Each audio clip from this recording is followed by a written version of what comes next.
Japanese games, but more suitable for the UK. Time difference. Cool. Alright, I guess it looks like Truman's up next. Alright, my name is Truman McMurtry from over here in California, and at last I will not be DMing tonight. I'm playing Lander Hornraven, a first level paladin with a soldier background. I'll be picking up the Oath of Vengeance when it becomes available. And that's all. Next. Alright, next we have, looks like V Gamer. Hey everybody, I'm V Gamer. I'll be playing Thalbor Hammersmith. He is a mountain shield wolf. And I just don't want to die in the first round. That is never fun.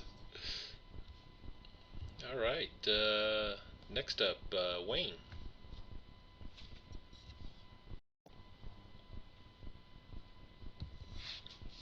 I'm Wayne, here in the UK, being Anhel, a barbarian, ended up in the life as a gladiator. Cool. And last but not least, we have Dennis. Hello, I'm Dennis. I'm playing Jade Thornleaf, a halfling. He's just under 3 feet, tan skin, hazel eyes, long brown hair that's tied back, and though it is unusual, he does have a short beard, as he often travels in the north in the cold, and he also wears a hood. Alright, very well. I believe, for the most part, just about everyone here is fairly new to Fantasy Grounds, so if you have any questions as we're playing on how to do things, I will guide you along. So don't feel bad. Just remember you said that. Bwaha. Okay, so we will be taking this adventure is going to be taking place in my home world of Crestinzia. And let me share out the world map. Currently, we will be adventuring in the kingdom of Almightis, which is in the upper right hand corner there, if you can make it out. Can everyone see the map okay? Yep. Alright. Okay. Anyhow, as a little background, you guys. Oh, go ahead. I think that was actually some feedback from your mic. Oh, how nice. Alright, so anyhow, you guys have just begun into the career as adventurers, and in your hometowns, adventures have dried up, and you have heard recently about job opportunities in the lands of Almightis, and you head that way, and you come to the town of Hornsdeep. Let's see here, let me bring up a map or a picture. You arrive late one night into this small, cozy little town during the middle of winter, it looks like. It's a small port, fairly small town. They do have an inn. They have a bar and a general store.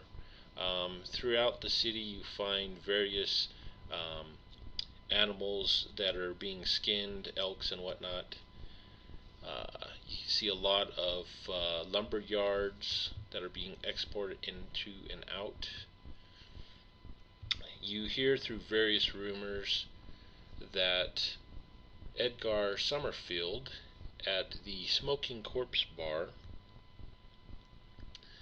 is currently looking for adventurers and to seek him out. What was his name again? Edgar Summerfield.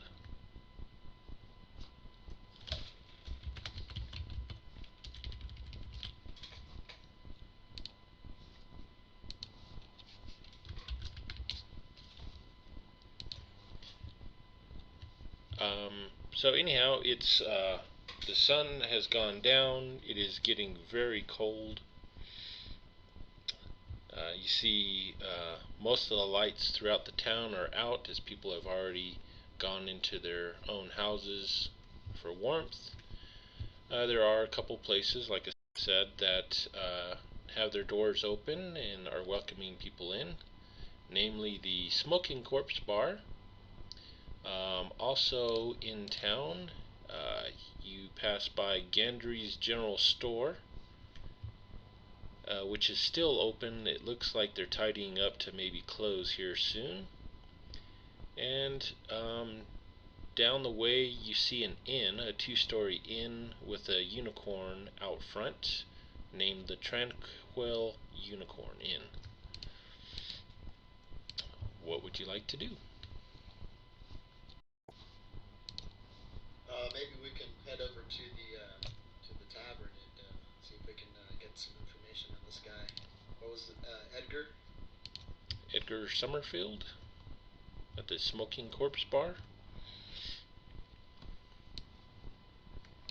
You gents want to head over there? Or? Yeah, get a drink while we're there. Are we all together at this point? That's what I was gonna say. You guys do look around. You guys have all pretty much gotten off of the boat at this. You guys shared the same boat that you came, so you guys still don't really know each other too well. You've kind of talked just a cursory talk on the boat ride here. But you have all heard that there is work to be had from Edgar Summerfield at the Smoking Corpse Bar, if you so desire. Well, that's naturally where I would head then if I'm here looking for work. Yeah, I kind of make my way over towards the other guys as I see them kind of just meandering around. And I guess the first thing they see is a stocky dwarf. You know, he's got a large scar running down his left eye. Looks like he needs a bath, but you notice that his armor is exceptionally shiny compared to his person.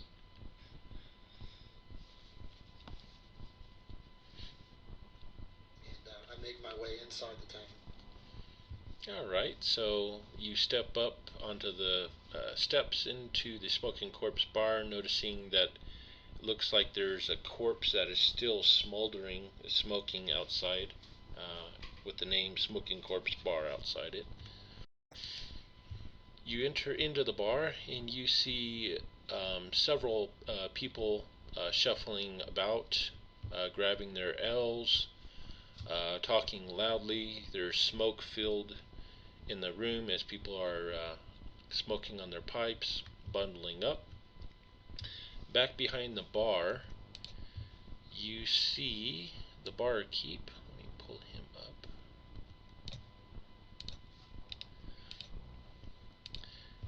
You see this gentleman, obviously a tiefling with some battle scars on him. And he gives you a look. Welcome to the Smoking Corpse Bar, gentlemen. Come on over and get yourself some L's. It'll warm you right up. Being a dwarf, I can take a step back and kind of untrusting of him and his magic ways. Don't be shy, little dwarf. Kind of wait for the other guys. I I won't make you into a smoldering corpse like our sign, unless you cross me. I I'll approach. kind of adjust my pack on my shoulder as I reach up and kind of pull my hood lower as I move over towards the bar. Ah. Now what can I get for you there, little one? Any drink in particular? Or can I recommend something for you? Something warm. Let's see here.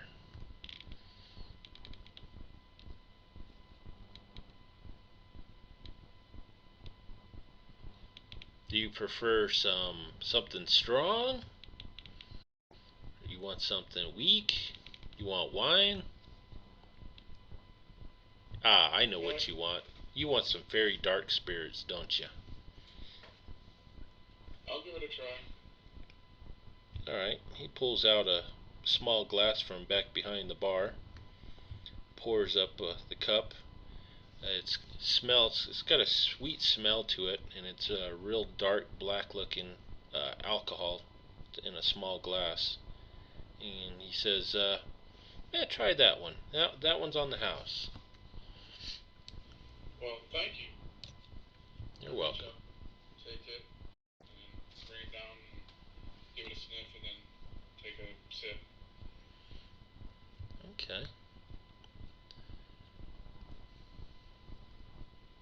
I'll just have a cup of ale if you don't mind. Ah, Your name? my name?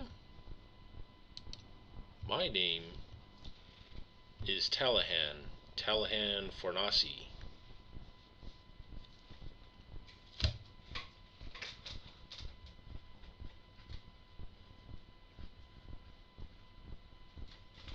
And here you go. Here's your ale. And since you're new in town, that'll be on the house as well. Your first beer here, or first ale. Anyone else? Yeah, I'll I'll approach. make my way up also. Okay, go ahead. No, I just make my way up and I say, I would like your best dwarven ale. Ah. How about some dwarven moonshine spirits?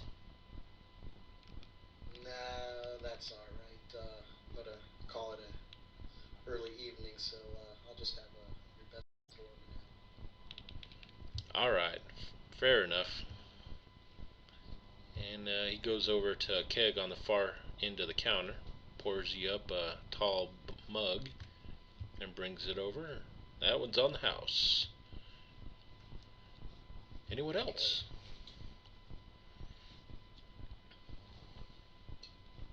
Okay, I'll approach the bar. Keith, with a nod of my head towards the bartender, I'll introduce myself and say, good day, good barkeep. I am Lander. Welcome, Lander. Thank you. I don't have gold to pay for beer or room. Sorry, for ale or room. But me and my friends who just stepped off the ship into your port are here seeking work that we hear can be supplied by one named Edgar Summerfield. Ah, Edgar. And he points over towards the back of the bar there in the corner. And you see a really tall, brownish blonde gentleman with a helmet on. It looks like a northerner sitting over there chatting and laughing with a couple people. That would be Edgar over there. And as far as your drink, that's on the house. And if you're looking for work, I'm sure if you talk with Edgar, he'll put you up for the night. I tell him, perfect. I'll have a watered wine. Watered wine? That will not do. You're a friendly bunch. Let's see here. Do you really want wine? We'll give you some wine. How about some fire wine? That'll warm you up. As he's doing this, can I do? Is there a silence motive in 5e, or It's under insight. can I give you an insight roll?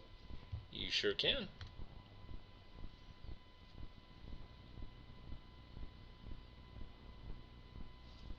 Just take the first one, or the second one. They're both bad. Gotcha. Anyhow, you try and get a good understanding of what he's up to. You get the sense that he's just trying to welcome people in, to get people to like his bar and to get them to come back. Okay. So it looks like he's pretty genuine. So how about that? You want some fire wine? Brewed right here in the Northlands. How will they give me a fire wine? Alright. So he pulls out a wine glass, uncorks a bottle, and pours it in. It looks like a deep red wine. And he pushes it over to you. Alright. Is there an empty shot glass nearby?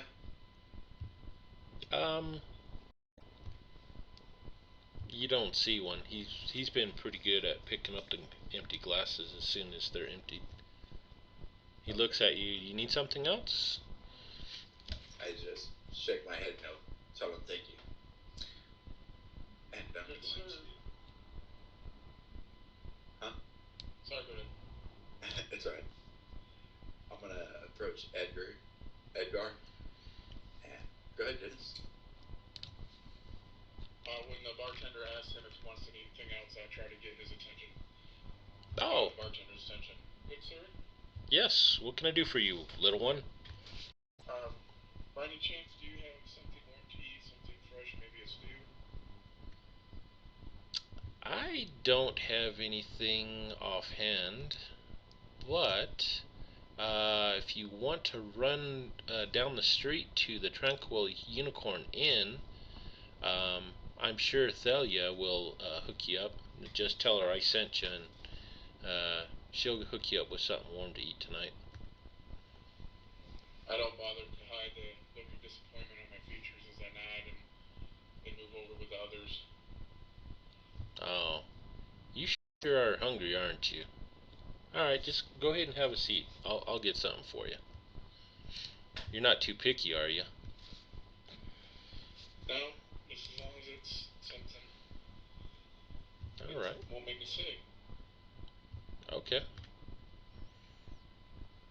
So as I look at my future fellow companions here, I see a human, correct, and a halfling. Yes, I'm a half. And the other person is Human. That is human. okay. So 2 humans, a dwarf, and a halfling. Yep, that's what it looks like. Okay, so Lander, you headed over to speak with Edgar, correct? Yes. Alright, you approach over, and as you get closer, the 2 gentlemen at the table talking with Edgar kind of take their beers and kind of move over to another table as he gives you a wary glance as you approach and waits for you to sit down. So I'll approach and have a seat. My name's Edgar, and you are? I am Lander Hornraven, holy warrior of Mwada, the god of war. Wow. What brings you to these parts? I tell him I come with some others seeking work. Work? That I have. As a matter of fact, I'm currently looking to bolster our caravan. We are set to leave out here in a couple days to venture far into the Snow Fury Mountains to reach the village of Ice Peak. they are short on supplies, and the storms have been fierce this season. So we have vowed to get them some much needed supplies. How many are in your caravan? So far, it's me and two other guards, so the gentlemen that parted and are sitting over there. And I also have a cleric, as he points over to near the door. You see a gentleman there, looks like a human, with some dark clothes, with a very badly disfigured face. He'll be accompanying us as a healer. Okay. That's who we have so far. And how many are you guarding? We'd be guarding a caravan of 15 horses laden with supplies.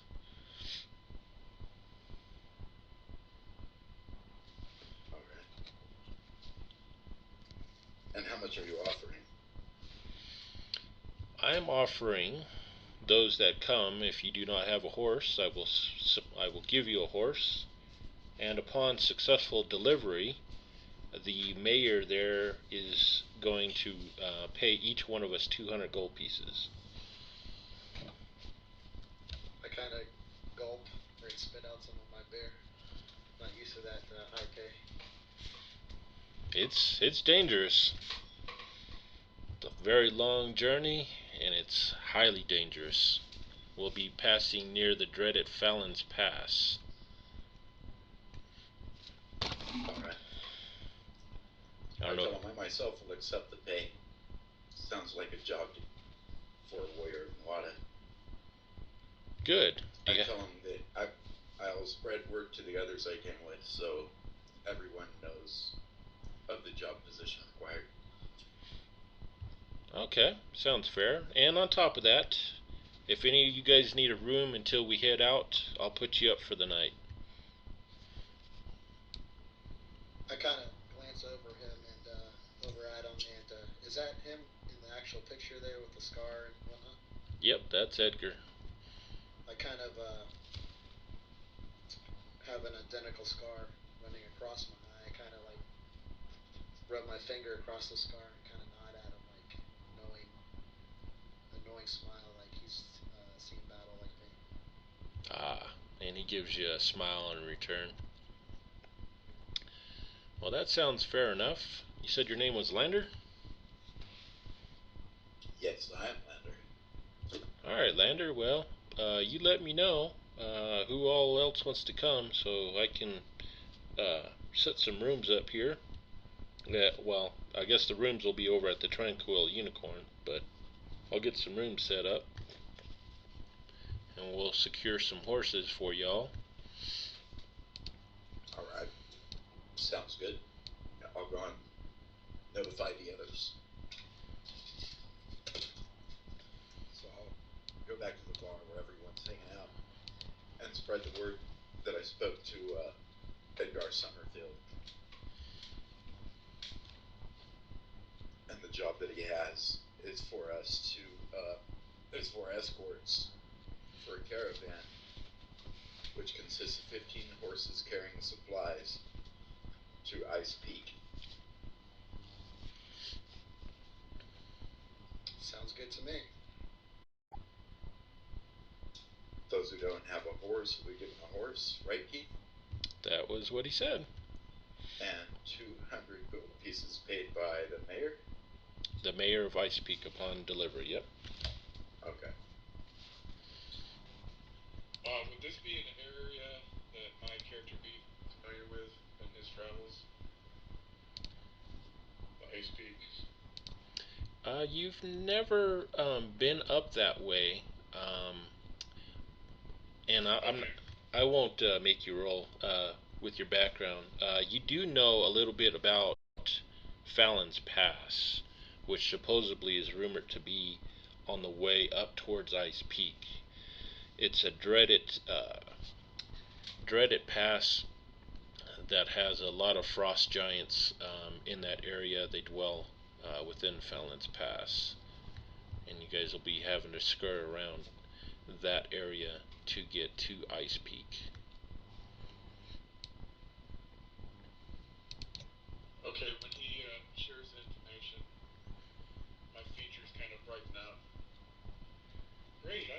Henry for, I can make a map, and maybe we'll be lucky enough to be able to talk to some frost giants.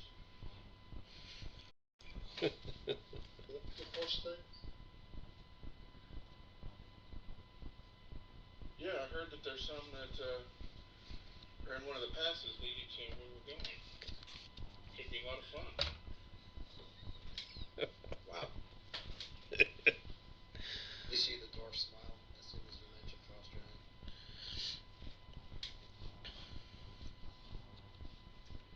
Well, I'm in.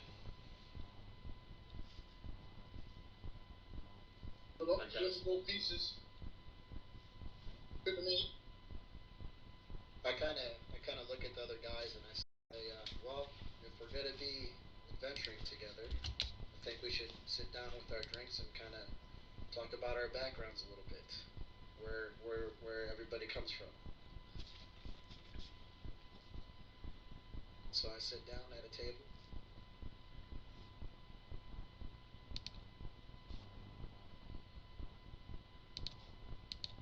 Best to get another drink then. Okay. Well, who wants to go first? Tell us about your background a little bit.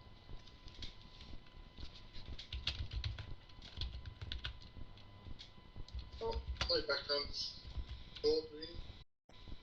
But the early part of my life as a slave. Then I got my freedom. I travel around and fight in the fighting pits. Generally trying to earn some money. Sounds like a tough life for you there. Yeah. I was lucky. I myself, I come from the Hammersmith clan, and many generations we are known for our smithing, armor, and weapons and whatnot. And one day we were overrun 5-1 by orcs, and our clan was mostly killed. The rest dispersed.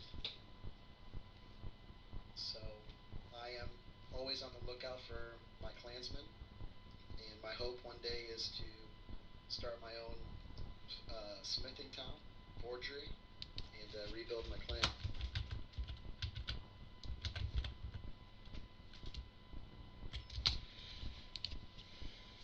Come on, guys, get on. How about you there, Lander? What are we doing? I just got back, sorry. Just talking about our backgrounds a little bit. Oh, alright. Lander Hornraven was a cavalry soldier. His comrades in arms were wiped out to the number. Only reason he didn't die, he was knocked unconscious and buried under his horse's body. They were attacked by a dragon. It's scarred his arm. Healing wouldn't even work from the priesthood. His left arm is nearly black from frostbite. The skin cracks open from time to time and weeps. He usually keeps it bandaged from wrist to elbow. Okay. I look at him and I say, looks like you've had a rough life also. Yes. He just nods his head. Who's left?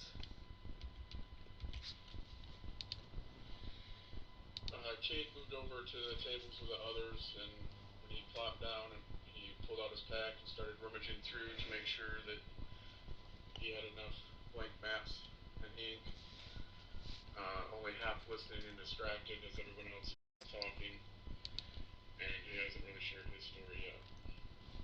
Yeah, we know what your flaw is.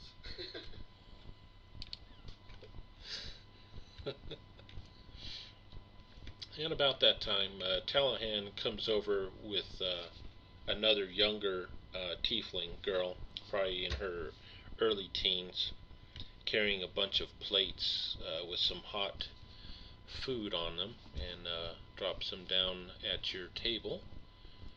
It says, here y'all go. Edgar's taking care of your meals for tonight, and he's said to let you know that he's also set up some room rooms over at the Tranquil Unicorn Inn, and drinks are on him, so help yourselves. At the smell of the food, it immediately gets Kate's attention. Gotcha. And you look at it, looks like it's baked grouse and some dried plum. Yes. Sorry. His stomach starts to growl, and then he digs in ravenously, eating it quick. The dwarf's manners are pretty bad. He's digging in also and kind of eating and drinking in the dwarvish way.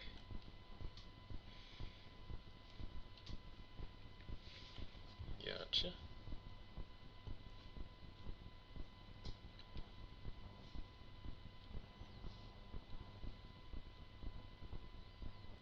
I'll pull aside a blade, bless it in the name of Nuada, saying a prayer over it before I sit down and begin to eat.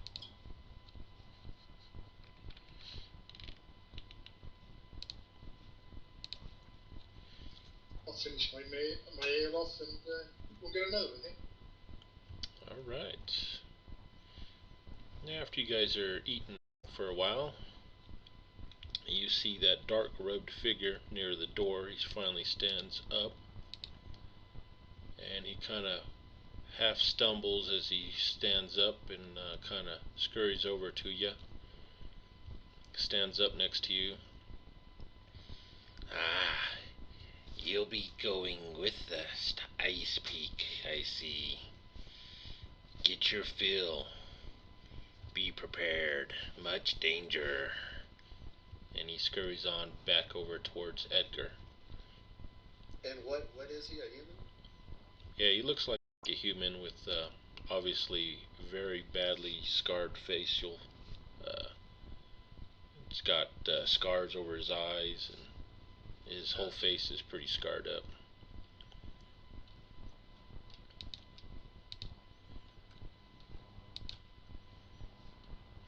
Okay, so I guess we after our feast we head on in, right? Head to the inn. Alright.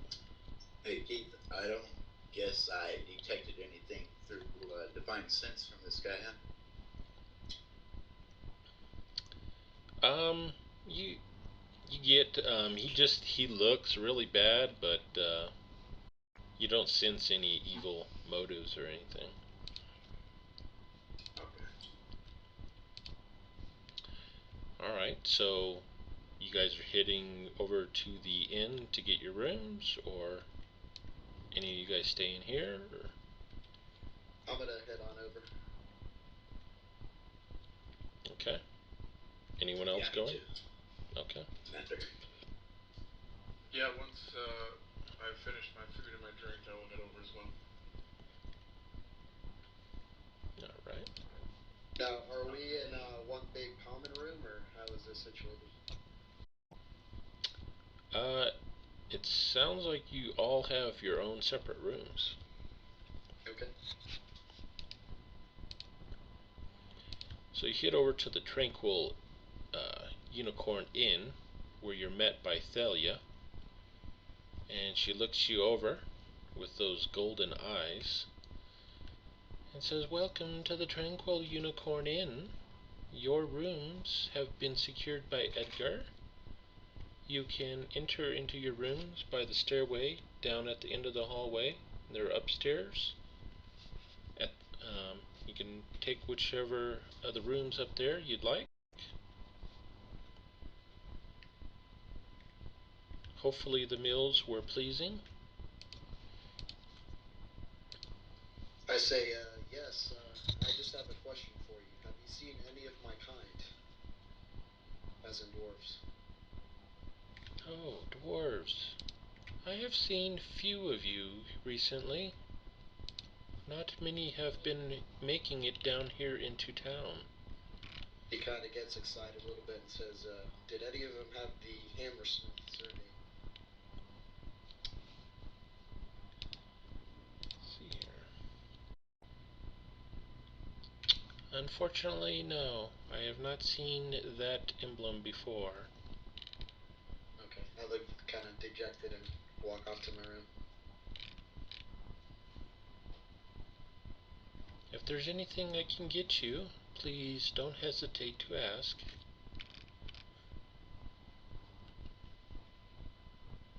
I stop in front of her and look up at her. You've got pretty eyes. And then I head to my room. Why, thank you.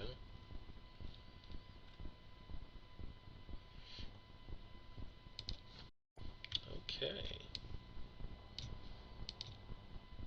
So you guys all headed for your rooms, or any of you guys want to do anything else? I'll head up to my room, but I'll ask for all the top waters. Since you've been on the boat travelling up here. Ask who? The Celia. What are you asking her about? Oh, hot water. Oh, water. Oh, yes. Here. And she goes and gets you a cup of water. Here you go. Oh, I want to wash. Oh, you want to wash. Oh, down that hallway over on that end of the tavern there, at the end, on the right-hand side, you can wash up. Okay, well,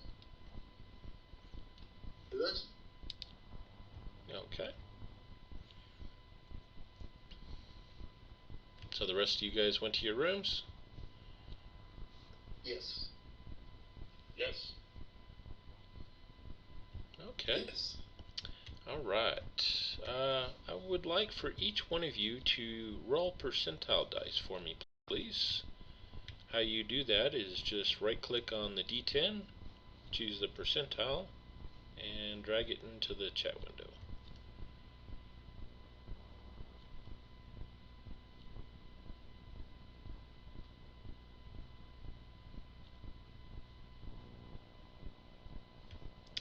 Thank you.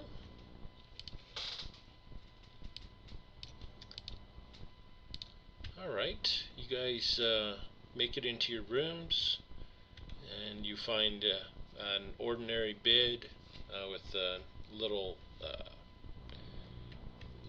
dresser with a wash basin there. It's got some really thick woolen blankets on the bed, and you see you do have a view outside of the town looking up at the Snow Fury Mountains in the distance. It looks like it's pretty clear night so far, but you can definitely tell it's pretty cold out there. And your night goes by uneventfully. You guys sleep peacefully, and you wake up the next morning fully refreshed.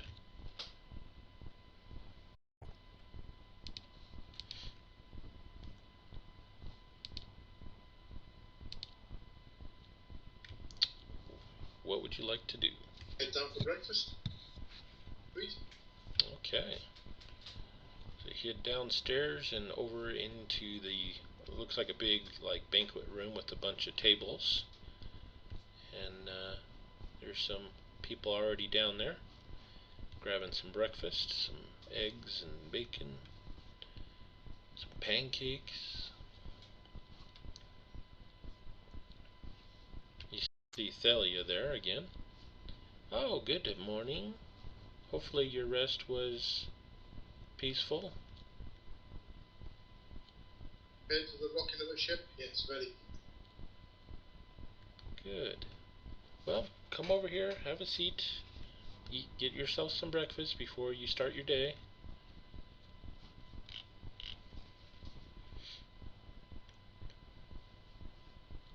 I'll sit and have some breakfast. Alright. Shortly after you sit down, a plate is served with a big old stack of pancakes, a couple of eggs, some bacon, sausage. Is there anything else for you? No, thank you.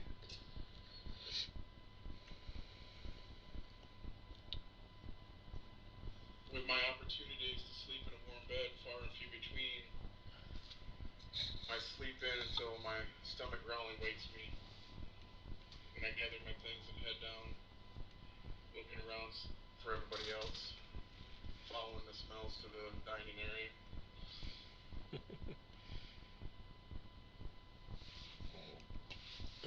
Alrighty. Is everyone else down there eating breakfast, or? Yeah, I head down also. Okay. So yeah, so you guys all make it downstairs, grabbing some breakfast.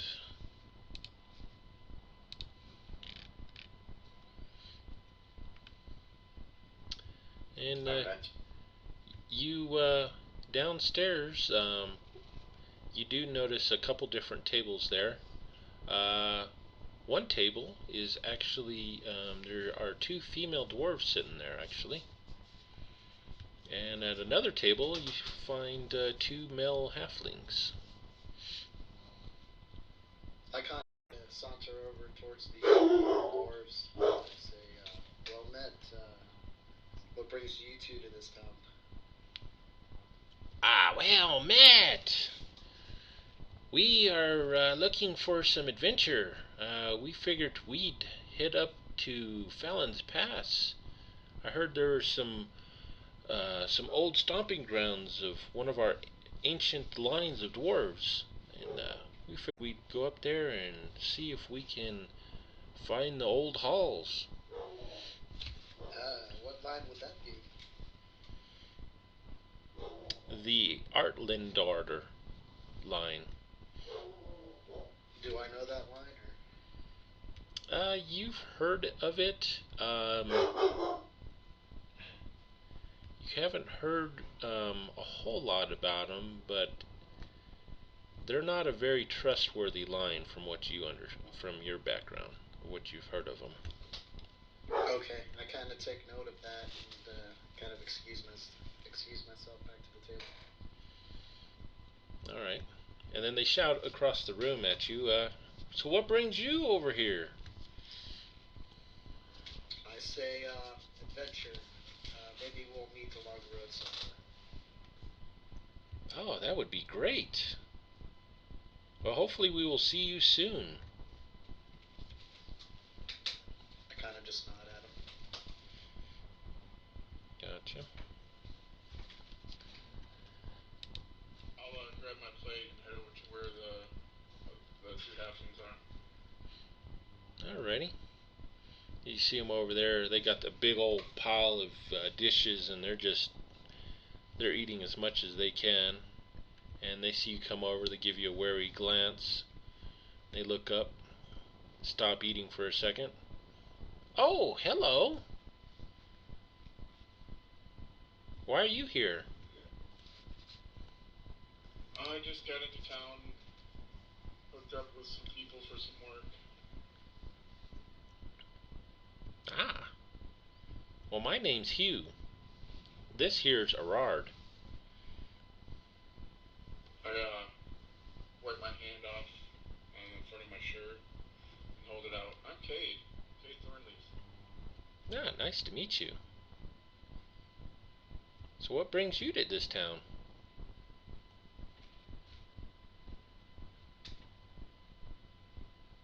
Just looking for some work. It's been kind of sparse lately. Ah, well, I hear Edgar is, he's hiring up some people. I'd pull you on, but we're kind of full up at the moment. Oh, really? What are you guys doing?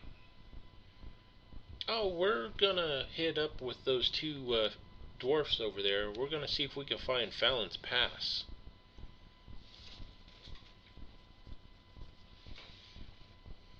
You know, them frost giants, they gotta have some cool loot. Yeah, I heard that there might be some up there. Yeah. So you've already talked to Edgar? I nod and kind of motion over my shoulder to the rest of the group. Yeah, a group of us has signed up with him. Ah, okay. Well, good luck on your journeys. Hopefully we'll see you soon. Who knows, maybe we'll even bump into each other.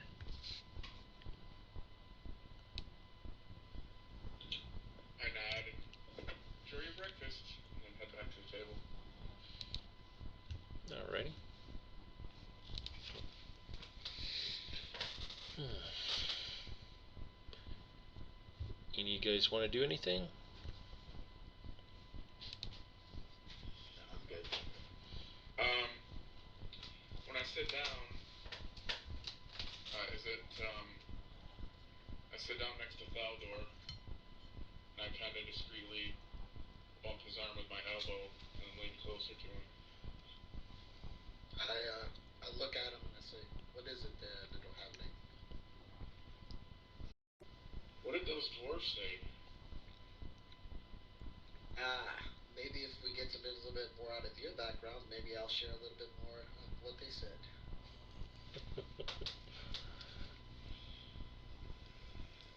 What do you want to know? Where do you come from? Why are you here?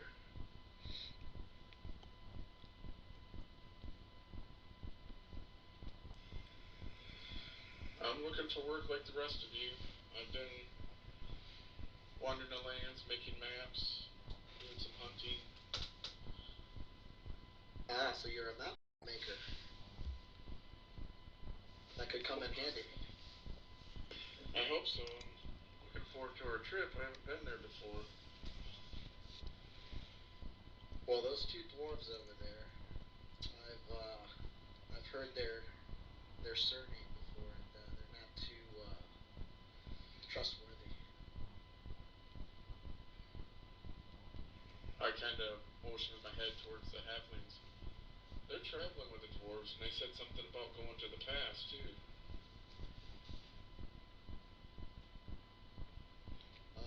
I look at you and I say,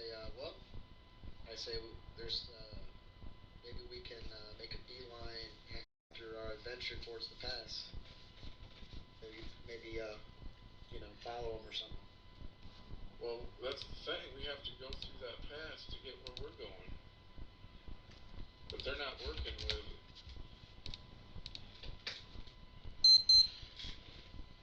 Edgar. I don't know, they're doing their own thing, but they're going the same place.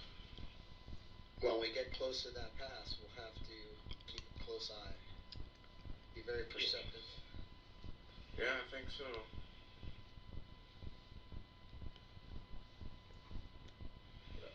After that, I go back to finishing up my breakfast, ordering a second plate. All right. Oh, second breakfast.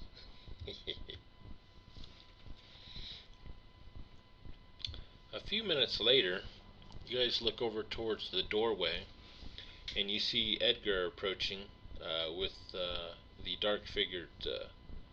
dark-robed figure next to him, and two other fighter types trailing behind him. And he kind of lowers his head as he walks in, as he's such a tall fellow. And he raises his voice up. Hey guys, sorry to do this to you, but we're going to have to move out early. There's a pretty big storm moving in, and I'd rather try and get over that initial pass before it hits. So, if you guys need to get any supplies, go ahead and grab them. We'll grab your horses, and we'll head out here in a couple hours. Now this isn't Edgar, right? This is the other guy? This is Edgar. Oh, this is Edgar. Yep.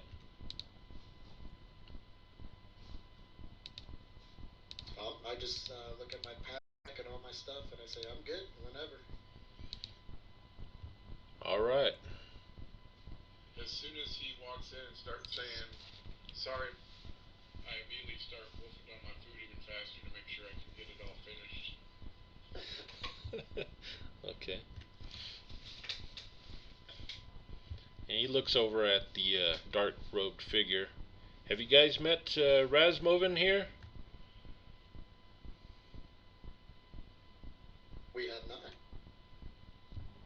Razmovin, these guys will be bolstering our caravan, so I need you to take care of them. If they're injured, make sure you take care of their wounds.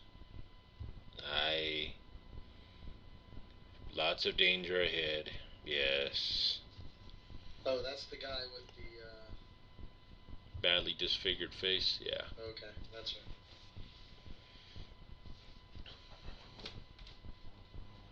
Now, is he gonna heal us or give us necrotic damage? I will heal you.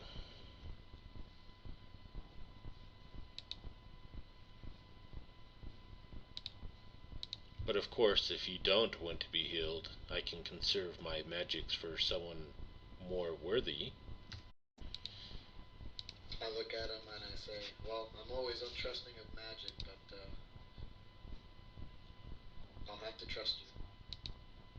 Aye, that you will.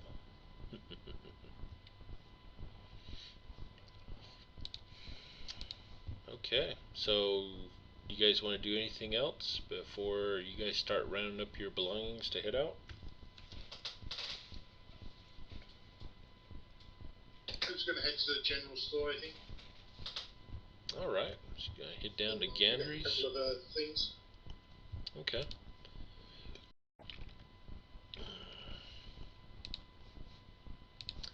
Alright, so you head down the street, and over on your left you see a general store. The door is open. You walk in, and you see this individual. He looks at you. Ah! Are you looking for some supplies, are we? He shakes his hands together. I've got all sorts of supplies. Yeah, I actually went over there also with my new companion here, and I asked this gentleman, do you have any armor cleaner? Armor cleaner? What? Yes, I gotta always have this armor shining, and as he looks at my armor, it is exceptionally clean, even for being battered. Well, I don't have any, but I can get you some.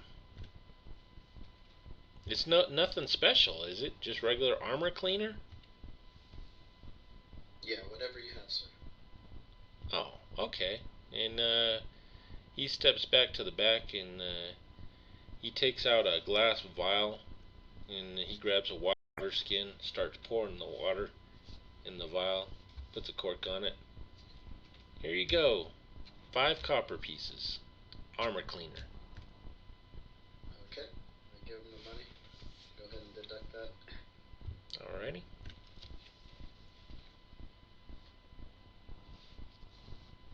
Yeah, I just, after a couple of winter blankets, really. Then we're going to warm. Ah, okay. You want some real thick blankets, or... Yeah, that's what you want. Some winter blankets. Alright. Yeah, I got a whole stack of them over here. They're a little pricey, though. 8 gold pieces. 4 pieces. Blankets. Yes, sir. 8 gold pieces for one of these here blankets. Feel it, and he hands you one. Feel how thick that is. This is top quality. You won't find a better winter blanket anywhere around these parts. We might have our first combat.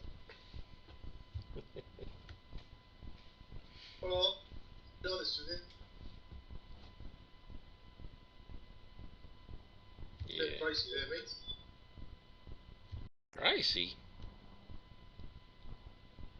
Well, I think my prices here are reasonable. That's a tin. What do you Oh, normally... you come up with some water. Well, that wasn't just regular water. That was armor cleaner. As he gives you a wink. People have to be wrong, but not me. A reasonable price. So what would be a reasonable price for one of these top quality blankets?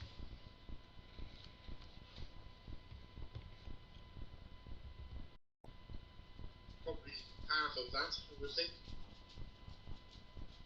4 gold pieces for one of these blankets? Really? Really? And he starts fluffing it up and patting it. Man, I don't know. I'll tell you what, you guys look like a really good bunch of adventurers. I'm going to help you out. 5 gold pieces. Can I help him persuasion check. Can I assist? Yes, you sure can.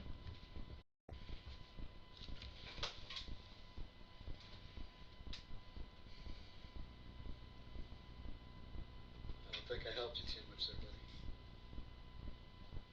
Well,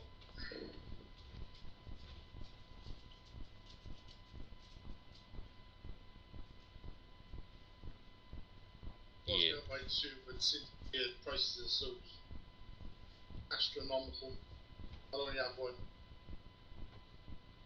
Just one? But you wanted two. And I've dropped the price down to 5 gold pieces. Oh. Probably got more on me if you lowered your price a bit more. There we go. So if I drop it to 4 gold pieces, you'll buy 2? Oh, it's a possibility. Fair enough. I'll do it. You look like a good bunch. 4 gold pieces.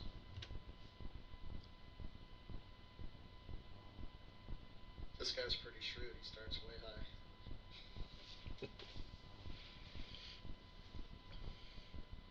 Any of the rest of you guys want a blanket? I got a whole stack of them here. Well, it does look pretty cold out there, so I'll take one. Alrighty. I'll extend you the same offer, 4 gold pieces. Alright, I'll go ahead and deduct it. I look at it up at him a moment. I think being so tall has done something bad to your brain.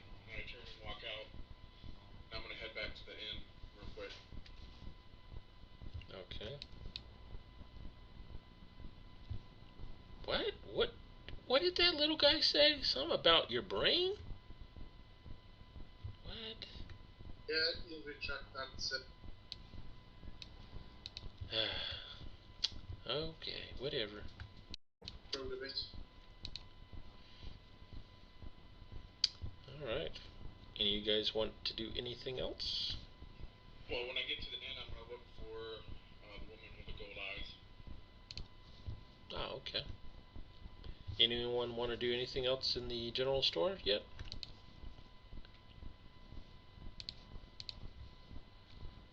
Okay, so you... Once I got my blankets. Uh-huh.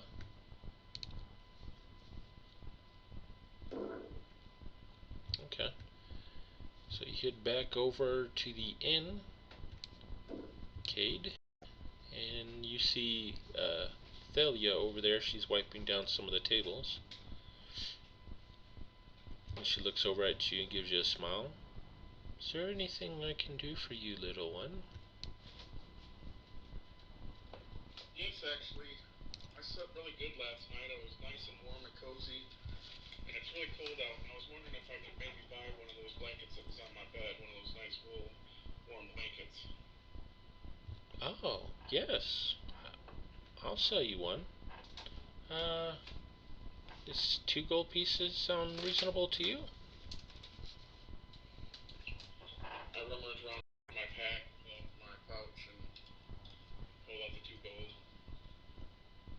Alright. And she goes into one of the rooms and brings you out one. Here you go. Thank you. You're quite welcome.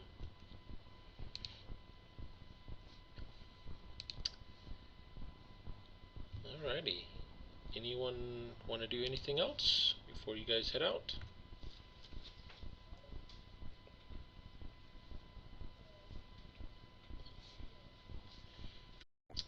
Alright, guess not. Okay. So you guys meet up with Edgar Rasmovin and his 2 little escorts.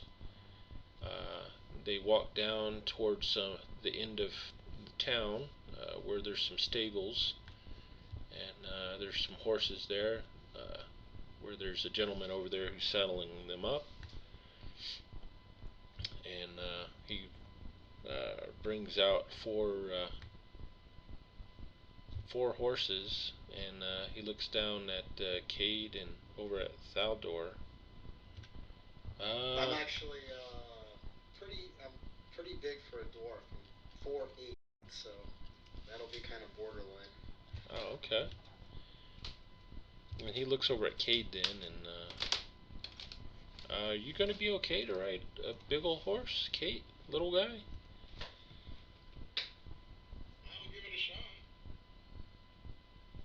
Okay. All right. So he saddles up the horses for y'all, and you see Edgar and his two escorts. They're over there securing the packs, making sure that the rest of the pack horses are all secure. And you see Rasmussen goes ahead and saddles up. I'll be right back. Damn, I didn't check the window. Where do I find spells on the character sheet? On the character sheet, those are actually on the Actions tab. You'd have to drag your spells from the library and just drag and drop onto that area. Oh, so even if they are like the buffing spells or anything like that, they're still going to that, right? Yeah, they'll still function as a spell, yeah.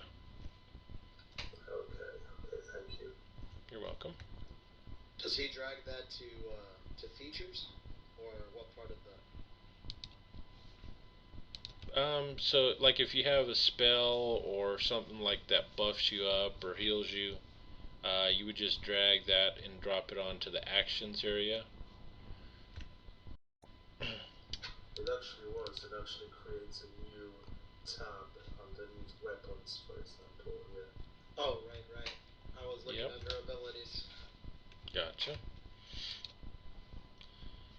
Alright, so let's check, just to make sure everyone's here. It looks like Dennis is back. Yes. Truman here. Yep. Wayne, are you here? Present. Alright, so it sounds like everyone's here. Okay, so anyhow, you guys spend the next half hour settling up, securing your supplies and whatnot. And you guys start heading out unless there's any last minute things you guys want to get in town. Not me. What are we forgetting, guys?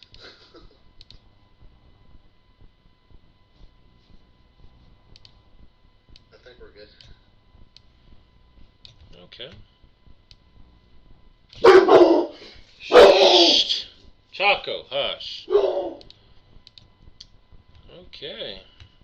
So you guys look up towards the Snow Fury Mountains there and see that there's quite a bit of snowfall. Then But- we hear a wolf. Oh yeah, wolf.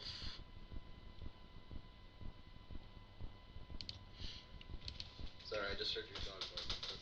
Oh yeah, that was my dog. Alright, see, I need for each one of you to go ahead and make me a animal handling roll for your horses. So even if you're not skilled in it, you can still make a roll. So to do, Being a dwarf, am I at disadvantage on this roll, or? no, I'll just make you do just a regular roll. You're not proficient in it, I don't believe, so we'll call it at that.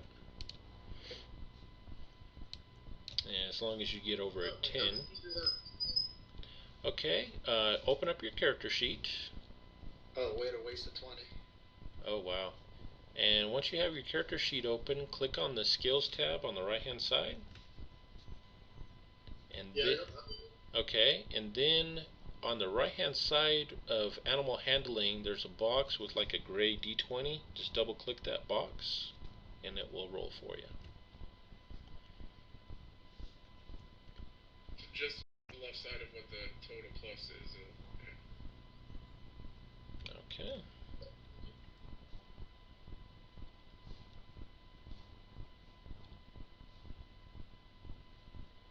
And how about you, Lander? How do you roll that? Okay, so do you have your skills tab open on your character sheet? Yeah. Okay, so find animal handling, which is the second one from the top. Yep. Go all the way over to the right. There's a box next to the shield. Just double click that box. I don't see a box next to the shield. The one Oh, that I has see. a number. That's Okay. Alrighty. So, wow. The smaller folk are actually, you're able to hop on and climb up on the horses. Obviously, you guys got some tame horses that are really well Okay, well, ride worthy. I'm pulling And our wheelies. center of gravity is much lower too, so Gotcha. Anyhow, you guys have no problems mounting up and getting going. On the other hand, Anhelm and Lander are having some bit of difficulty as the horses keep kind of pulling to the left and to the right. They're kind of trying to do their own thing. But with the help of Thaldor there, with his 20, he's able to ride up next to you guys and help get you guys used to riding the horses and get these horses under control. Alright.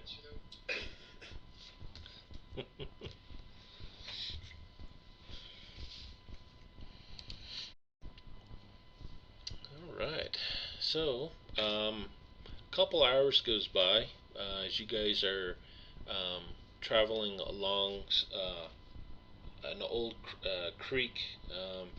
You can hear it kind of trickling still underneath the ice.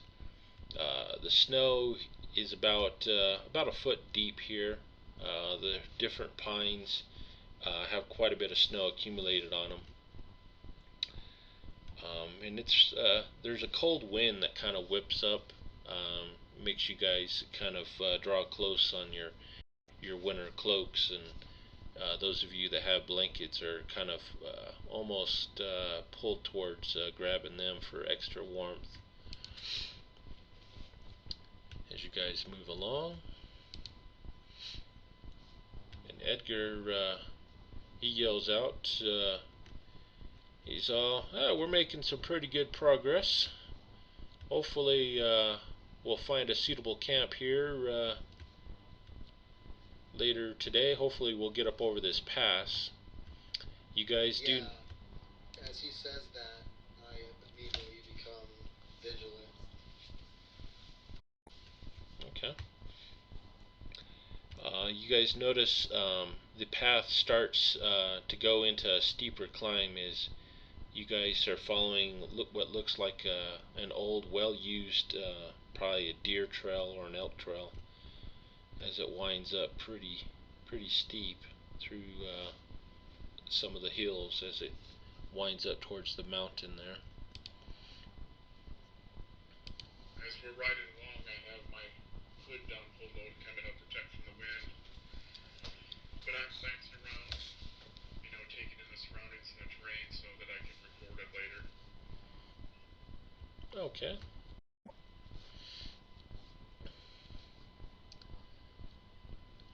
Right. The rest of the day goes by fairly uneventful. It's pretty boring as far as just riding. You do see some really nice scenery through the trees and whatnot. It is pretty cold. You're definitely thankful that you brought your winter clothing. And you see the sun starting to dip, and you see Edgar talk to the two escorts, and they kind of shoot off up ahead. He goes, I'll send them off to go see if we can find us a nice place to camp. Figure we better get camped before nightfall. I ask him, do you know of any pass around here? Yeah, there's we're getting ready to come up over Elkhorn Pass. That'll be the first pass here. Once we're over there, we'll follow the valley along the Sonoran River. It'll probably take us about a week, and then we'll start working our way up another mountain that kind of parallels with Fallon's Pass. We're going to try and steer clear if we can from Fallon's Pass. I don't want to run into no frost giants.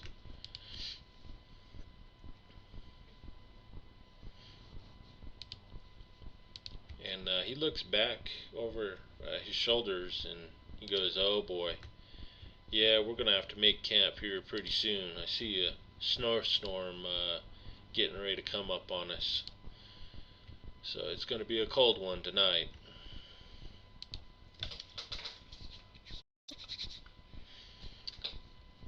You gonna be a mean DM and give everybody that didn't get a blanket 1d4 cold damage? I could be.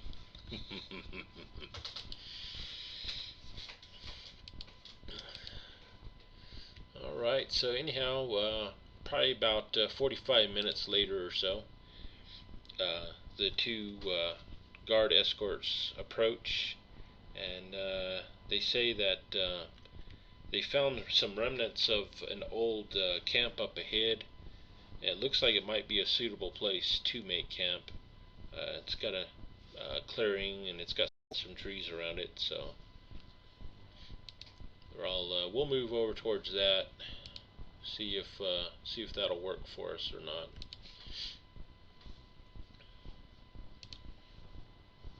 Can we do a survival check to see if it's adequate and not any enemies around? Yes, you can.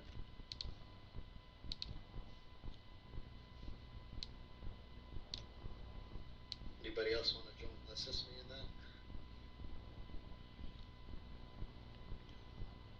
that? Alright. You guys get up to the campsite here, and it looks like an old hunter's camp. You see some remnants of some elk and whatnot that might have been butchered within the last probably week or so. But looking around the camp, it looks like it's well used, and looks like it would be a safe spot for you. Is there a place to make a fire? Yeah, it looks like there's a fire pit already there, so it'd be easy to make a fire. I'll go ahead and drop you guys on the map so you guys can kind of look around and move around.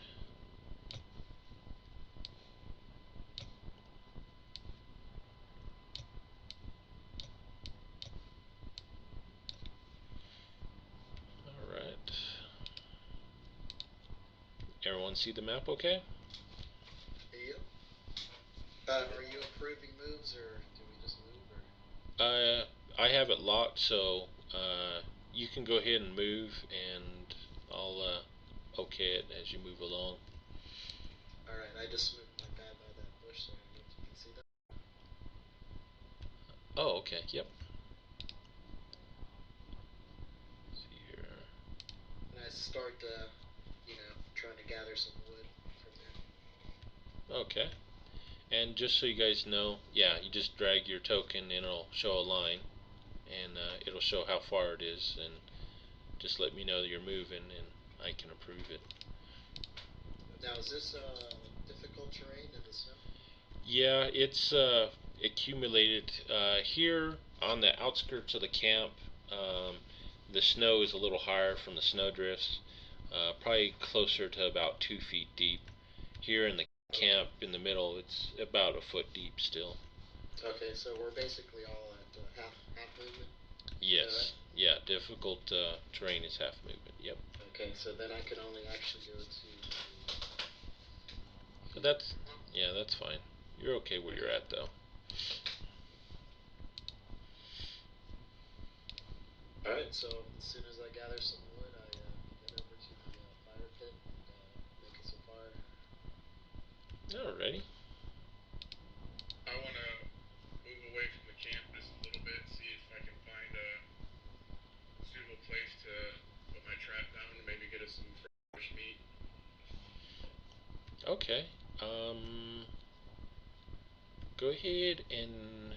think that's under survival. Make me a survival check. Oh, you already did. Good job. And I'm not sure how it works, but it's like part of my feature from Wanderer. It says that I can find food and fresh water for myself and up to 5 other people, provided the land offers berries, small game, water, and all that. So I don't Oh, know if that plays into what I'm able to find, but I'm looking for like small game, fresh food. all right. Yeah. You're out and about. I'd say you're probably gone around that camp for about 15, 20 minutes, and you find. Let's see here.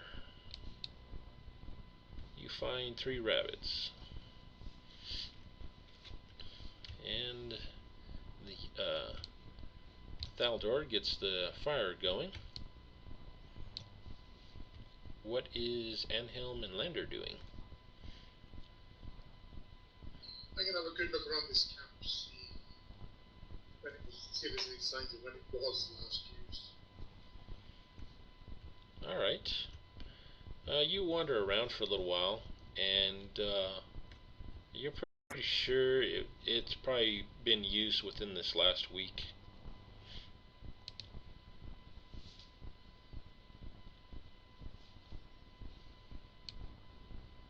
What are you doing, Lander? Sitting by the fire, oiling my blades, getting ready to sharpen my swords, while staring into the reliquary made into the hilt of the long sword. I'll pray to Noada to watch over us on our journey as we accompany this caravan, and to give us strength should we need it.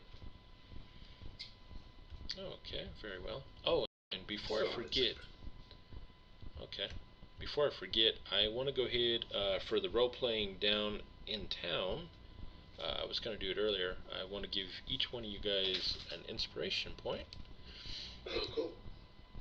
So, in order to show that you have one, if you open up your character sheet, up at the top right hand side next to your name, there's a little circle. Just check that to show you have an inspiration point.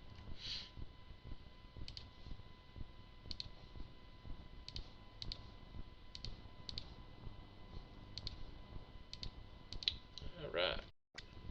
As he's sharpening his blades and praying, I kind of take out that armor cleaner I bought, and I start incessantly cleaning my armor. Okay.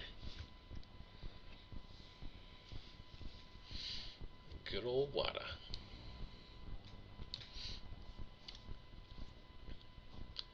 Alright, you look over and you see Edgar. He's over setting up a couple tents along with the 2 other guardsmen, which let me grab them.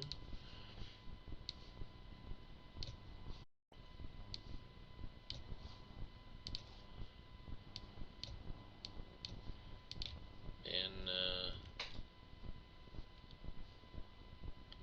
he yells over to one of the guardsmen to go secure the horses, make sure they're secure, and go ahead and make sure they're tied down for the night. So he comes over here where the horses are at. They're going to be over here on this side. He's making sure they're tied down well. Alright.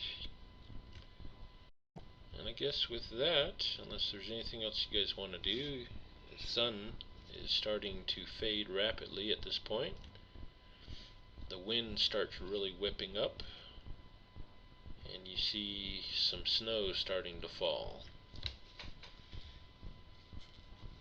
Do we want to have some kind of sleeping order? Guard duty, guys? I can take the first watch. Take before I can return to the rabbits. It takes about 15 to 20 minutes, so I'll say you're done about now.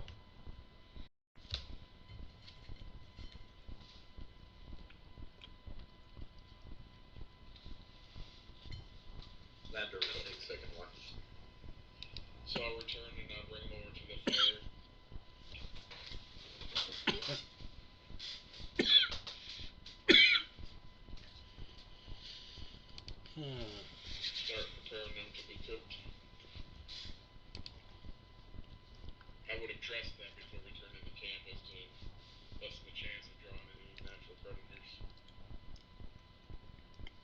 job. Okay. So you're roasting the rabbits. Lander mentioned about taking second watch for the night. Yep, I'll be taken first. I guess after we eat and settle in. Okay. So there'll be 2 watches for the night. I'm gonna take the first couple hours. Pretty sure we could probably split it into 4. Yeah, I'll take one shift. Okay. So 3 watches.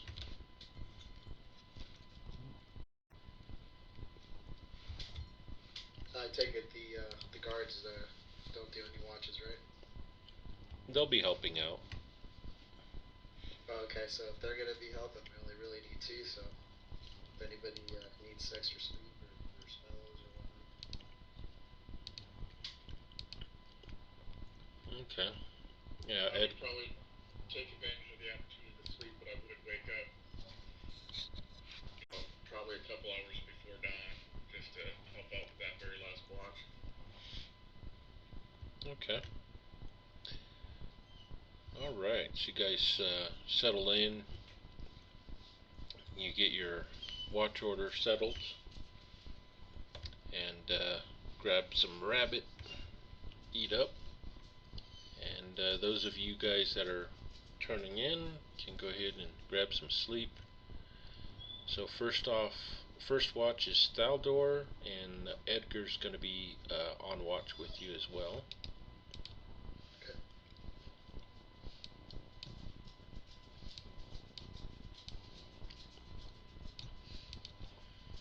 Alright, so those of you that have armor on, are you going to take your armor off for the night, or are you going to keep it on and sleep in it?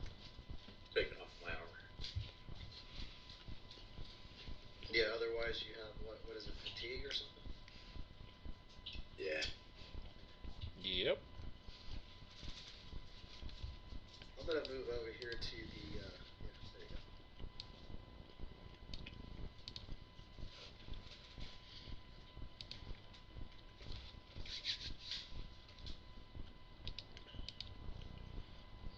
Alright.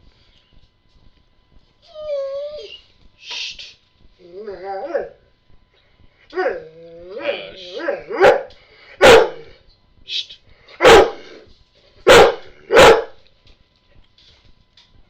Alright, I'll be right back. I gotta let my dog out. He's barking at me to go out.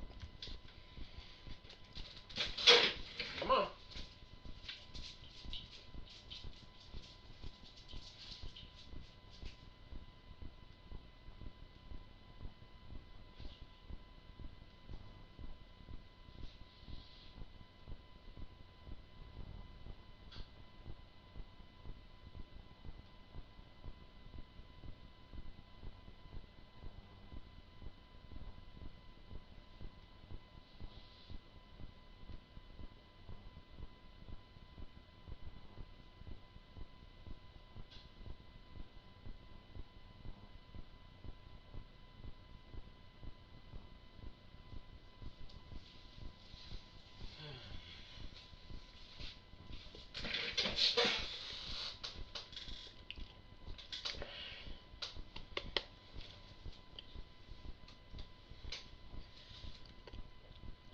Alright, sorry about that. Okay. Alright, Keith. Alright, are you sleeping there by the fire, Lander? Yes, I am. Okay. So, with that, Thaldor, I'm going to have you roll a d6 for me on your watch. Okay.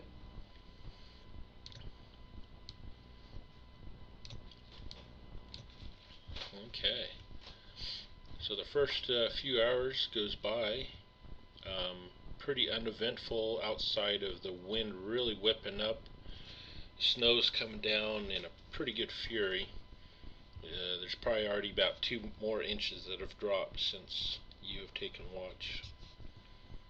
It's been Okay. really quiet. It's really dark out since there's a lot of clouds and whatnot out. Okay. Keith, is this a shelter over here to the left? Looks where like the guard is standing? um, Guard 1? yeah, that's a tent that they set up. Okay. I'm going to go ahead and just grab my blanket and head over towards the fire. Okay.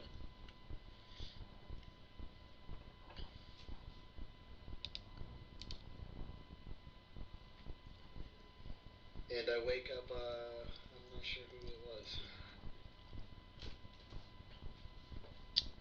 I think it was Lander, right? I believe so.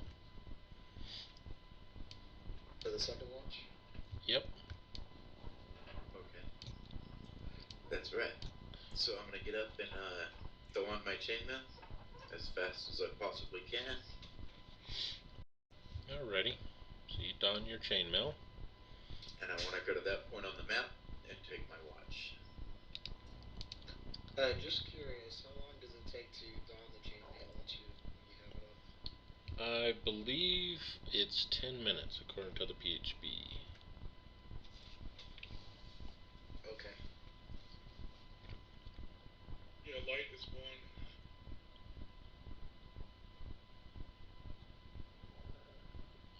So medium would probably be I think it's 5. 5, and then heavy's 10. Yeah. Alright. Since it's only 5 minutes, that's quite a bit of rounds, so I'm gonna actually keep mine on Okay. since I'm already, only get another 6 hours anyway. So Gotcha. Okay. Lander, you see guard 1 over there. He's also moving around the camp, so it looks like he's on watch with you. Okay. Okay, so go ahead and roll me a d6 for your watch, please.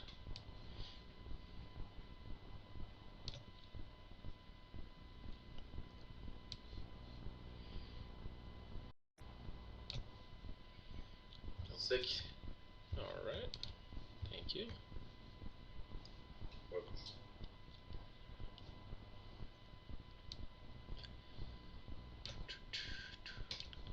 Alright. You hear some flapping of some wings in the trees there near you. Can't quite make out what it is, but it sounds like some type of bird or something. Sounds like actually a couple of them approaching.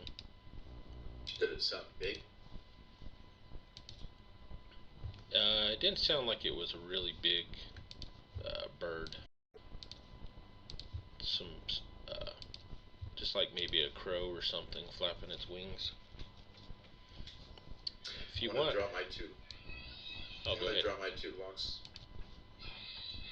gonna draw my 2 long swords and press my back to the tree, and try to keep an eye out for whatever's making that sound. Okay, go ahead and give me a perception check.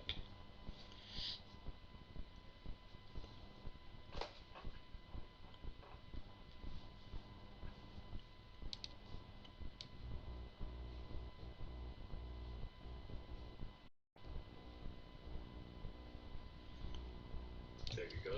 Okay. nice. You look over and let's see here. You see some small winged creatures. The firelight hits it briefly, and you notice they're kind of a speckled blue color,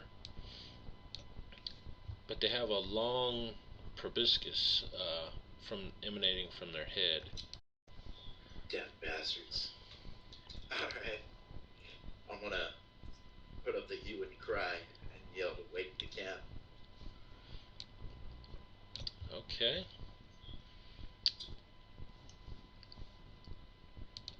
And I'm Go ahead. I'm going to head back into camp to take up arms beside my companions and to make sure that they wake up.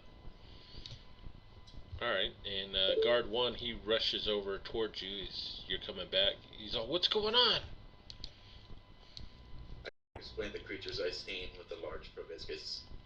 Can we give you And a the coloration. survival check to actually know what the monster is or whatever it is? You can make a nature check.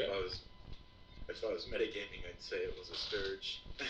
Alright. I think somebody said nature check. Yeah, nature.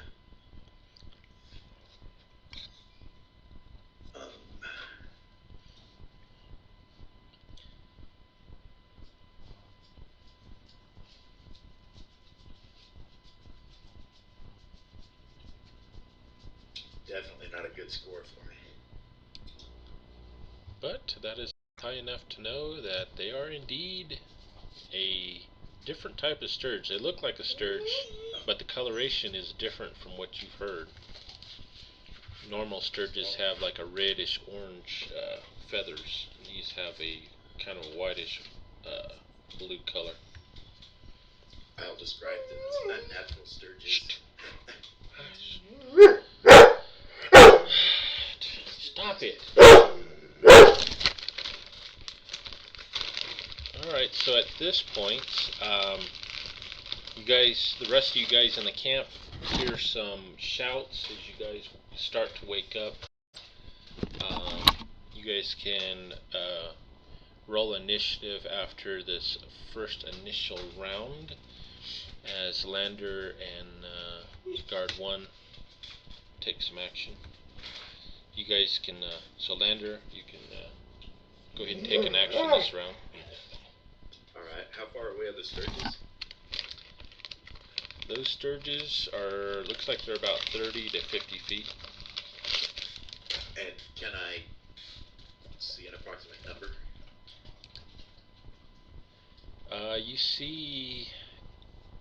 You think there's at least about 4 to 6 of them out there. You currently see 4 there. Alright. I'm gonna kneel and jab my left-handed longsword into the snow and throw a javelin. Okay. So what I need for you to do is click on the one that you're going to attack.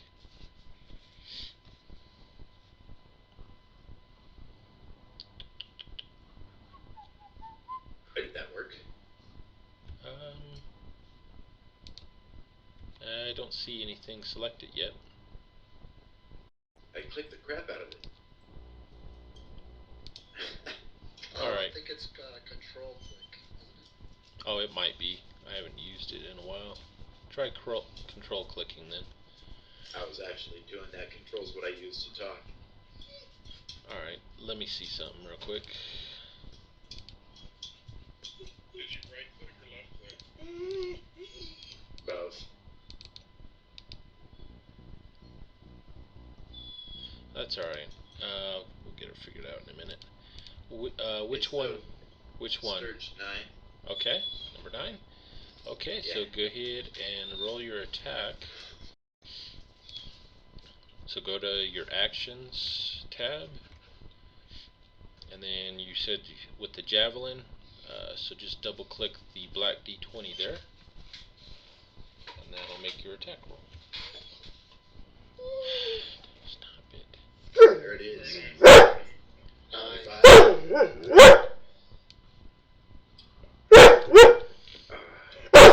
Shut, What'd you damage? shut up!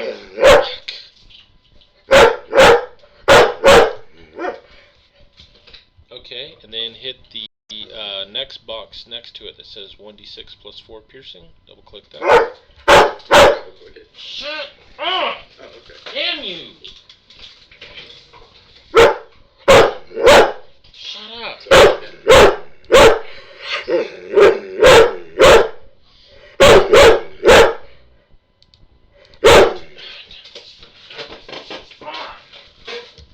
Okay, so your javelin strikes out at it, and it totally skewers it, and it drops to the ground with a thud.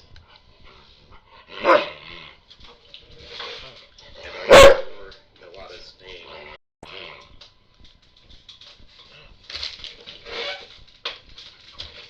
Okay. The other guard, he's going to make an attack. Fuck! Stop it! What the fuck up? Fucking do something here. Sorry about that. My dog's going nuts.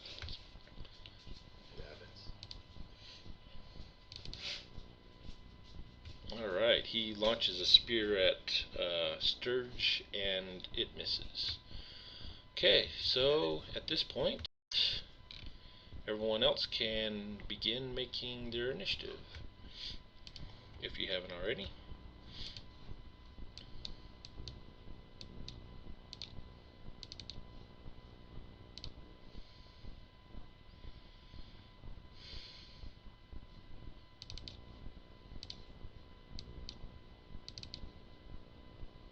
Let's see here. Okay. So it looks like Cade, you're up first, sir. Okay, I assume excuse me, these are like some tents that we're in. Yes. So, since I'm hidden from the view, can I go ahead and stealth and be stealth when I come out? Yeah, you can. Or at least attempt to. Yep. Just a quick question. I'm not trying to metagame here or anything, but do they have cover or do we have cover? Those of you in the tents have cover. They do have some partial cover as they're in the trees there.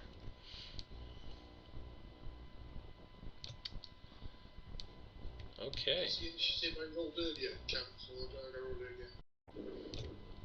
earlier. For initiative? Yeah, I saw it. Yeah, I rolled it earlier. Just Yeah. rolled again. So. Yeah, that's fine.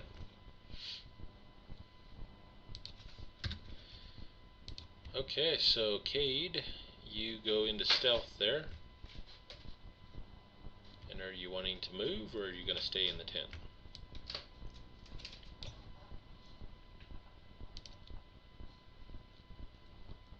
Yeah, I'm gonna move out. I can't reach them, but I'm gonna move into a better position. Just kind of hunker down between the tree and the tent, trying to remain hidden. Okay.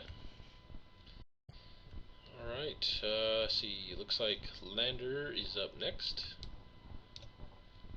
Alright, how far away are the Sturges now? Still way back there? Looks like they're between 40 and 50 feet away from you. Alright.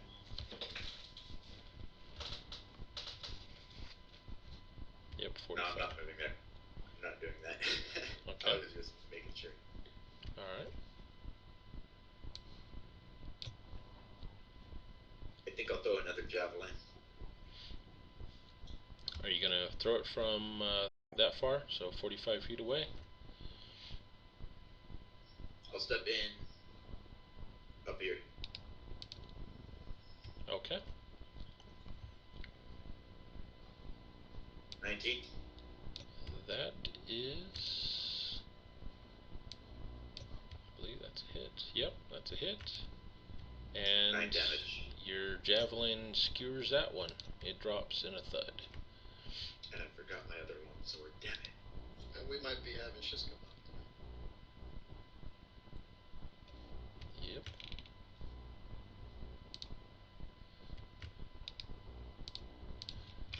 Okay, so next up is guard number 1.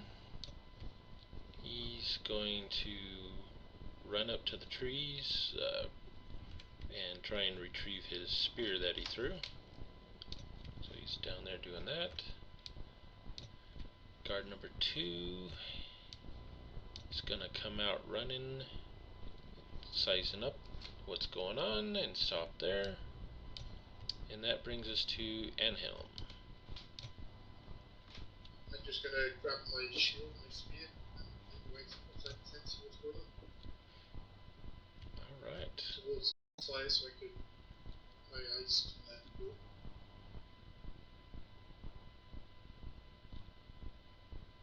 Okay. So you're gonna move over there, okay?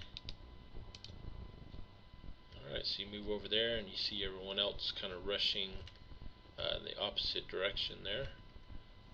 And you look over and you see kind of flicker, and you see some movement at the edge of the light there from the sturges in the trees.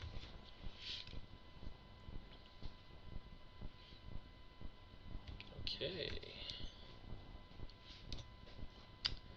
That would bring it up to the first sturge there, number 13. He's gonna fly over and attack Lander. Because he's a jerk. That's right. And there's no half movement for flying, I guess. So. No. Let's see here.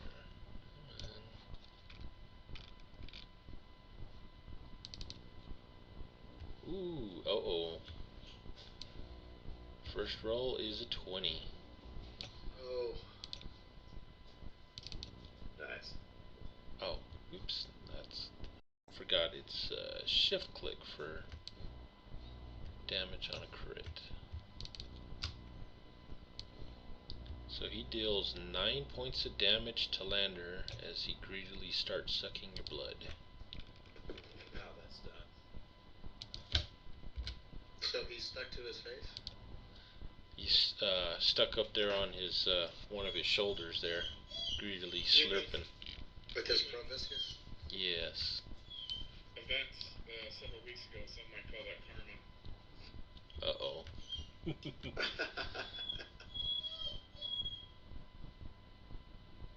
And I guess they could. And this other one, he comes over for the other guard. And it looks like that's going to be a miss. Okay, we're over to Thaldor. Okay, I guess we're still at half movement, right? Yes, sir. Okay. I got this guy's dump trip. I'm gonna make my way towards Lander, but I guess I can only go 2 squares, unfortunately. We'll go to there. Okay.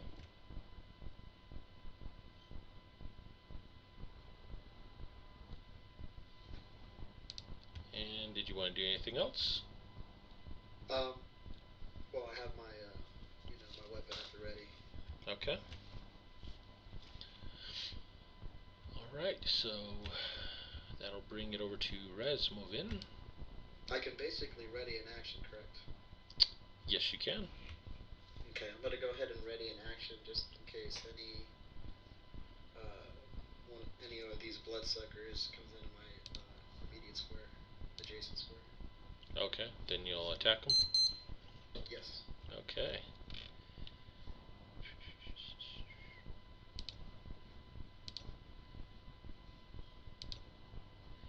And see, Razmovin, he starts chanting some divine words as he comes out of the tent. And throws a heal over at Lander for only 1 point of damage. Awesome. Figures. He heals 1 point. Yeah, he heals you 1 point. Alright, Edgar. He comes out of the tent and he's gonna throw a javelin himself.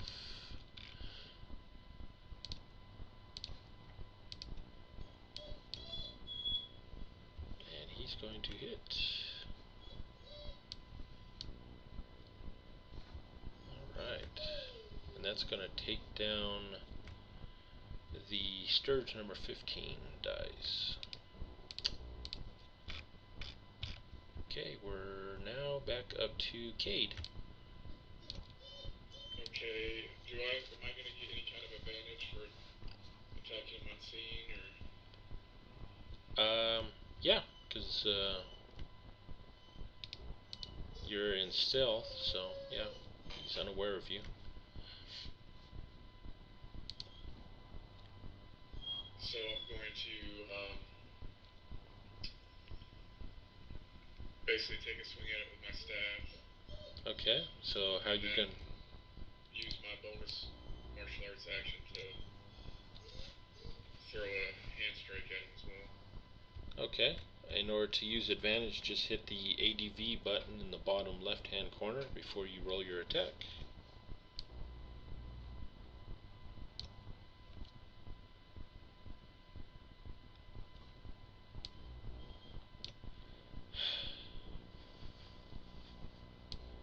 Oh, very nice. Wow, critical hit.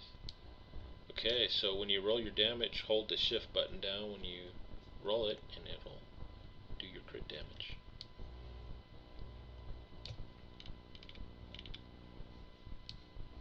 And that will be enough to kill that Sturge off as well.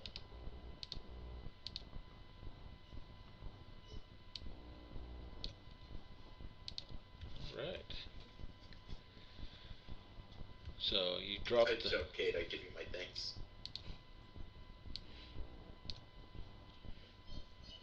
You're welcome. Okay. So you drop the remaining Sturges. They're all dead on the ground.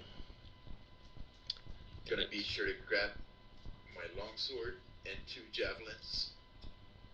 Okay. You retrieve them, and it's pretty... I'm sorry, Go ahead. Is it, would I have seen creatures like this before?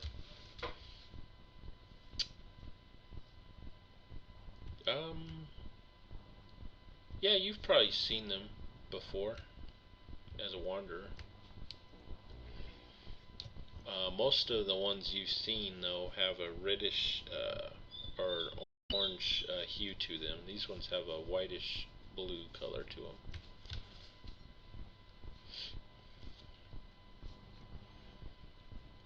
Alright, so what are you guys doing? Going back to sleep and camp?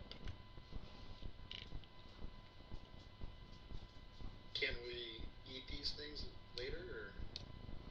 Yeah, they're definitely edible.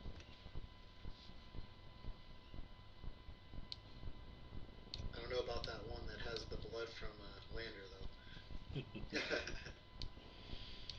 Where have you been, Lander? And After this watch is left, I cast Cure Disease on myself all the time. I'm clean, bro. Okay, that's alright. I think there's one watch left. yeah, how late into the watches did this happen? This one happened towards the end of second watch. I will go back to the tent house. Since I'm on next one. Okay. And Rasmovin, he hovers his hand over your shoulder there, Lander, and you feel the skin kind of knitting together as you see your wound visibly close as he finishes healing you. Alright. I give him my thanks, and I'm gonna ask him, who is your god? The unknown is my god. This guy's like super creepy. Yeah, he is.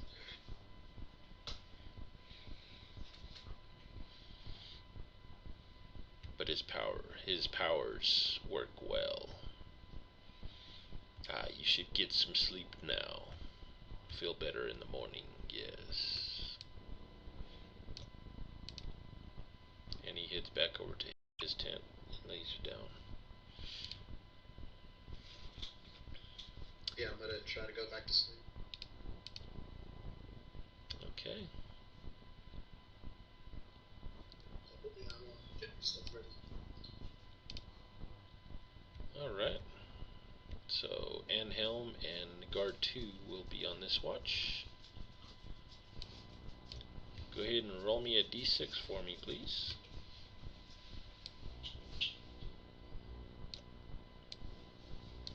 Alright. During your part of the watch, the snowstorm increases and the snow really starts falling in huge flakes. During your watch, there's probably about another 4 inches that have dropped worth of snow. And your watch, other than that, goes by fairly uneventful. Yay. Do we get XP later? I'll give it to you now. Each one of you gets 50 experience points.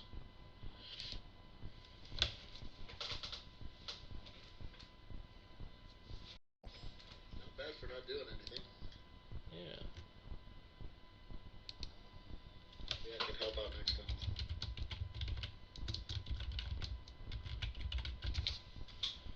Okay.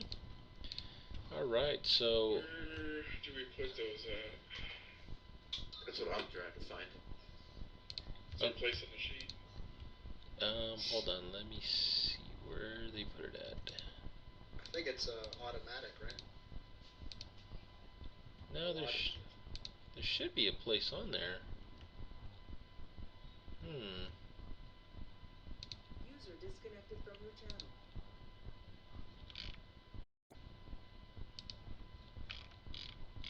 I'm surprised I never noticed. Oh, I think I know. Is it on the party sheet? Okay, what you do is on the main sheet where it says your class and level, the very right hand side there's a little magnifying glass at the end. Click on that. Okay. And that's where you can mark in your XP.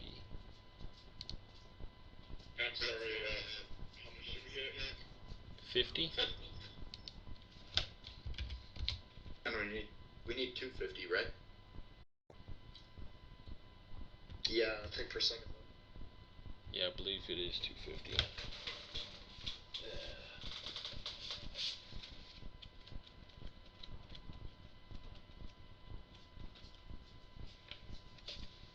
Actually, it's 300 for first 300. level. 300? Yeah, 300. Hey Keith, is there a way that you can just like allot XP, kind of like you do with gold? I believe I can through the parcel window, I think. I haven't used it in a while, so this Just curious. I think during the next combat I'll try that and see.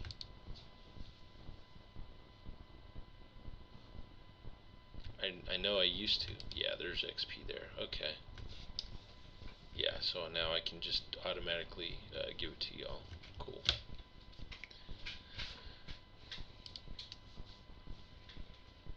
Okay. So the rest of the night goes by.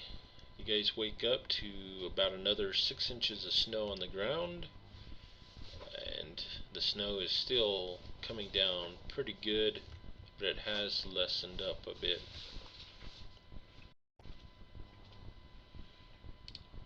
Does everyone have winter clothing or a winter blanket on? Yeah, I have my blanket that I bought. Okay.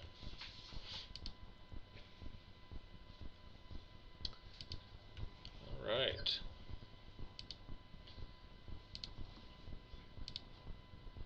So, you guys go ahead and gather your belongings and set out for the next day's worth of travel.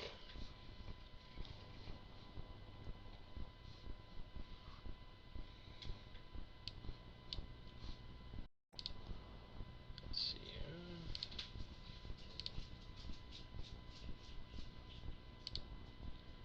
Alright. Shortly after you guys set out, the storm breaks up and the weather is still cold, but it's calm today. You see the cloud are starting to dissipate from you. And we're supposed to get the caravan to where? To the town of Ice Peak. Ice Peak, okay. I ask him how far to Ice Peak. Yeah, we probably still got about a week's travel to go. It's just on the other side of Fallon's Pass where we're going.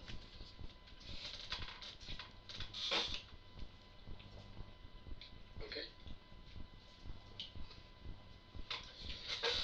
Okay. So you guys try jump. Hold on, my dog's pestering me again. I think he needs to go out again.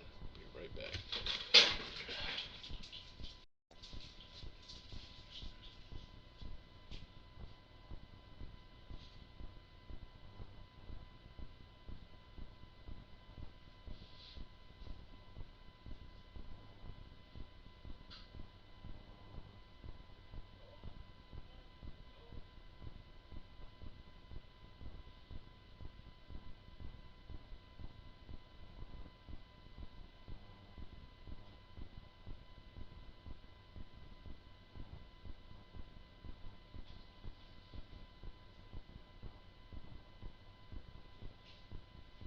Hey, He just wanted to take his dog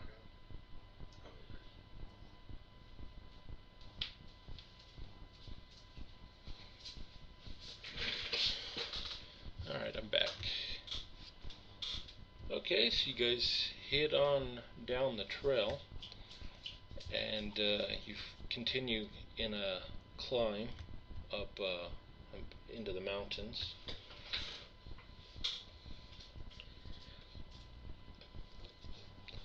And it's after a few hours travel, you come across looks like an old wagon that broke down sometime, probably months ago. The people just left it behind. Can we check it out?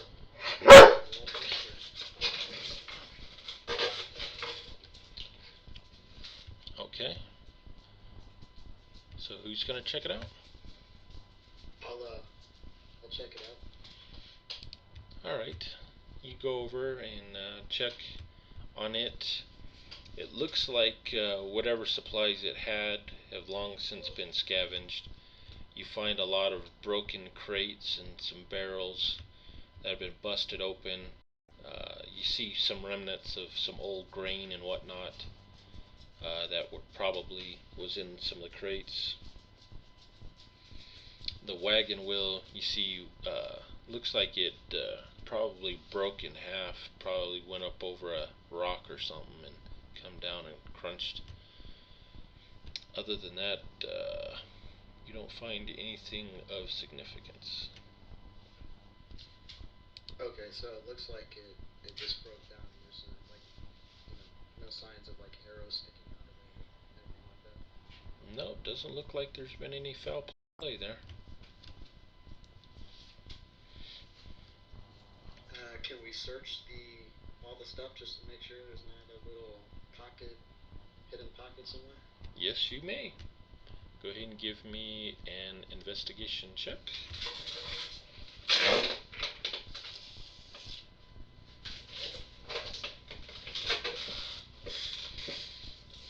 17.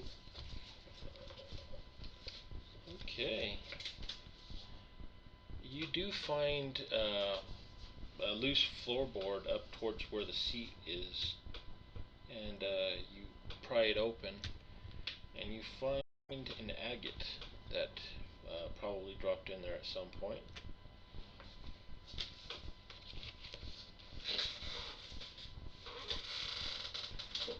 So I just got interrupted. No problem. You found an agate in a Okay. in a little area where it fell from the seat. Excellent. I will. Can we have like a party inventory sort of thing going? Let me see here. There's a parcel one, so yeah, I'll drop it in there. Okay. Maybe we can throw stuff like that in there and then split it amongst everybody. Yep.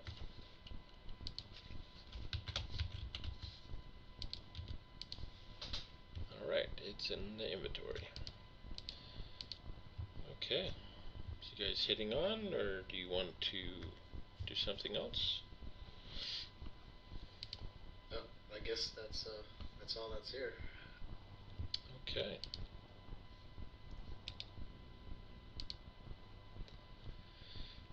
So you guys continue on, and the rest of the day goes by uneventful. You do find another campsite up ahead. It looks like an old logging camp. Looks like it might be a good place to camp for the night, if you want to check it out further.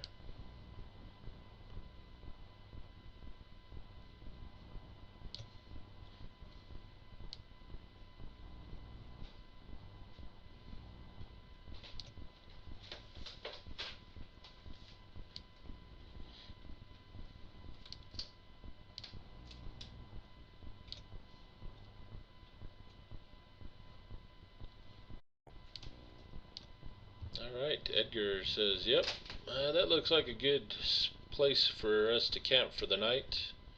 This old logging camp. Looks like some loggers have been here in the last couple days. They probably got out of here after that storm. Got to run on and collect the wood. Yeah, looks like there's still some there kind of stacked up that they left behind.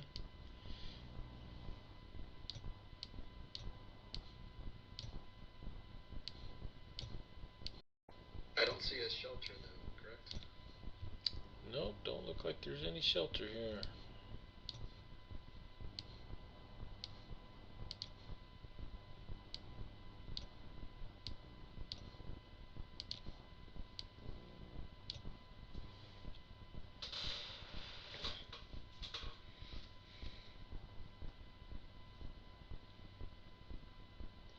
Alright, boys, go ahead and start setting up this camp.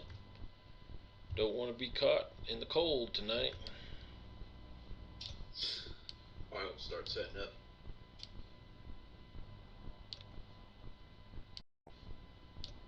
Alright, guard 2's over there. Oh, go ahead.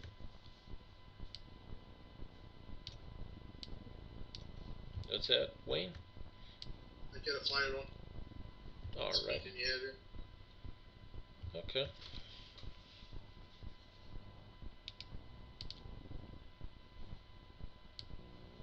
I knew there was some I forgot to buy in that town, a tent. Yep.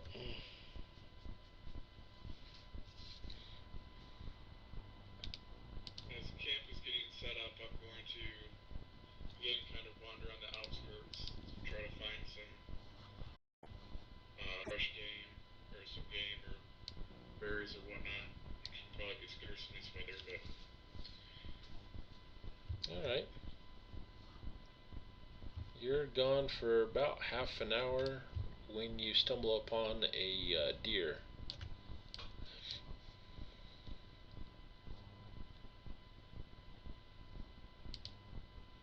Alright, and Anhelm, he gets the fire going.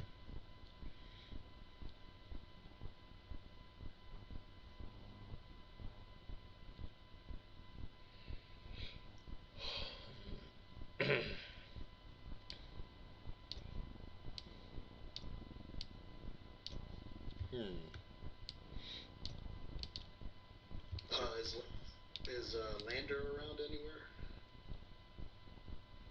Yeah.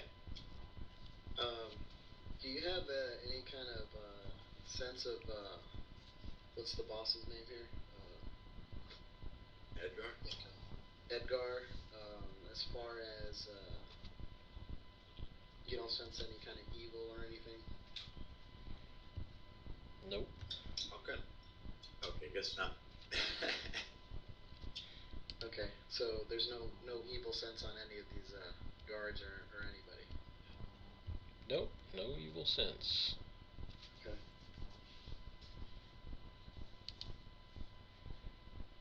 I go over to Edgar and I sit next to him and I say, you said this was a dangerous journey and I haven't seen too many dangers yet. Oh, there's quite a few dangers up here, especially the further up we get. All manner of frost giants. There's even rumor that there's a big old ancient white dragon that lays claim to the top of the mountains here. There's also been reports of Yetis that roam the hills. So it can be pretty dangerous, along with avalanches and freezing to death. This ain't no picnic. Yeah, I say basically, I haven't run into any dragons or frost giants in my day, but perhaps, if we meet one, you can kind of, we're not that experienced basically, so maybe we can get around them somehow. Yeah, we'll do what we can to try and skirt around them. That's why I'm trying to avoid getting near Fallon's Pass. That's where that seems to be the most dangerous area up here in the Snow Fury Mountains. So if we can, we're gonna try and avoid it. Yeah, just out of character, that could be a real easy TPK for you. Oh yeah, big time. When he says something about dragons, Lander's gonna draw his swords and start looking to the horizon. Gotcha. Okay. The guards and Edgar, they set about trying to set up some lean-tos using some of the branches and whatnot for some shelter around this center 3-tree area. So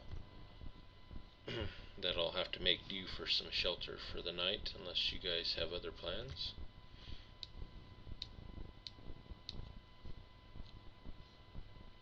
Well, basically, I'll just try to find a low tree, find some cover from whatever direction the wind is, and do my bedroll there. I would be used to sleeping outdoors. Things like beds and tents would be kind of a luxury for me anyway. Very well. Alright, you guys gonna set up a watch for the night? The fire is beside me, correct? Sorry. What was that? The fire is, where is it exactly? Well, Anhelm set it up, so it's got to be over where he's at somewhere. Okay. Fairly close to the logs. Okay, where the logs are. Okay. I'll take first watch this night, since Lander don't like dragons much. He's gonna kind of have trouble sleeping. Okay. I'll take second watch this time. Okay.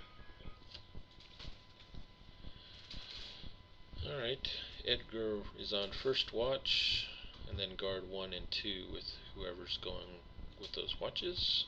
I got the last watch, third watch. Okay. Alright, so first watch. Go ahead and roll me a d6 for me, Lander.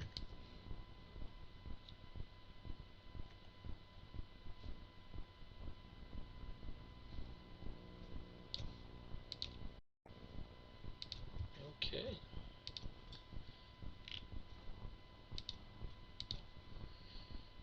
Alright. Yep. On my watch, I'm gonna be hanging out over here. Okay. And Edgar, let's see, he'll be on the opposite side of the camp. So I guess I'll put him over there.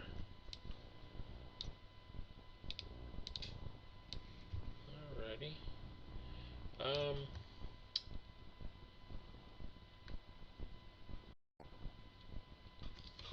Okay. So you're busy during your watch. You're unsettled with that talk of dragons, so you keep routinely looking up at the horizon, looking for any signs of dragons.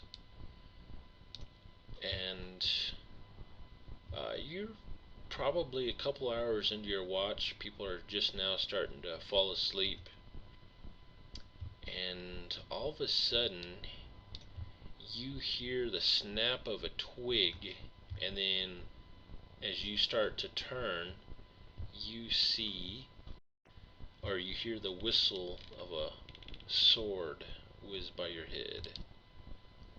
As it looks like Wow. you see looks like some humanoid form with bones sticking out and tattered rags. I hate those. As it looks like you are surprised. Alright. And it looks like it's going to hit you. Can he give you a nature check to see what it is? Sure can.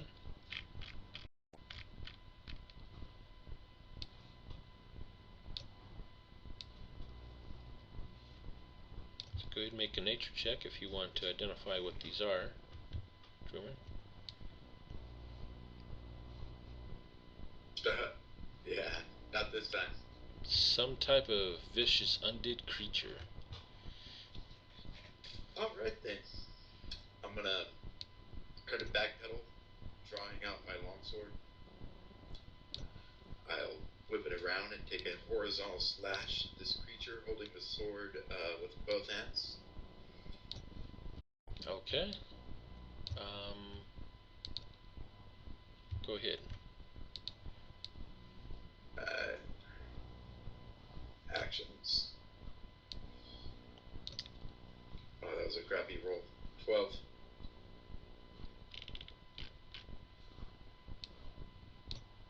And that is a miss. Alright, Edgar, Alright. Oh, go ahead. Sorry, Keith. Go ahead. Before I end my turn, I want to scream out so the camp knows that an attack is upon us. Alright. And about the same time you scream out, you hear Edgar in his booming voice saying, "To arms! We're under attack!" And he attacks that skeleton that swung on him over there. So diagonal squares are 10 feet, is that correct? Actually, last I checked, they weren't counting it as 2 squares. It'd be just as 1. So. Oh, good. Okay. Yeah. And he hits, and that skeleton goes down.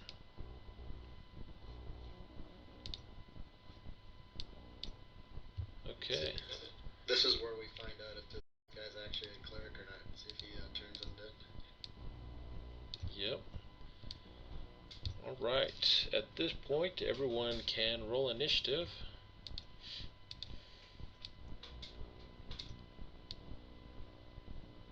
Damn it.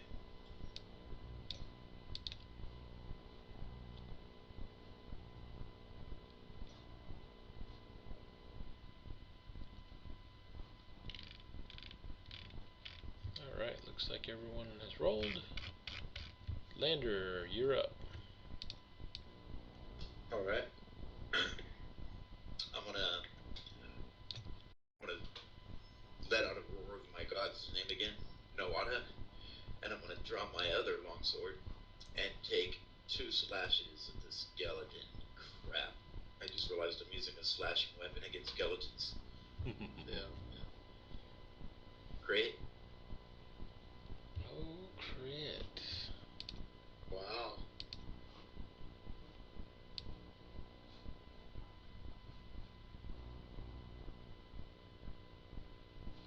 Well, first you threw a piercing weapon at him, and then you slashed him.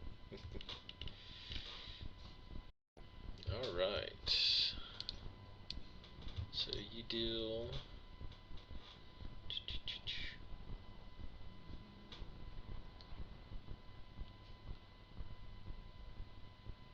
So I see 1 damage. Was that your... Okay. Gotta hold shift to the 2 critical. longswords. Yeah, if you hold down shift when you roll your dice, for damage it'll roll for a crit.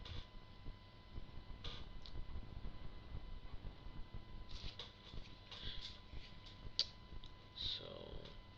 You're gonna have those anyways, right? Because one's piercing and one's slashing. It looks like that's gonna be sufficient to take it out. Nah, With 5e, it takes normal damage, but if you have bludgeoning, you get to do twice as much damage. Oh, slashing doesn't create resist with those guys? No, they changed it. You can do regular damage with piercing and slashing. Bludgeoning weapons do double damage, though. They're vulnerable to bludgeoning. So that will be sufficient to take out the one that's in front of you. As he drops to a pile of bones. Cool. Guard 1. He's going to run over and attack that one next to you. Actually, he's not going to make it that far. He's going to throw a spear, which is going to hit.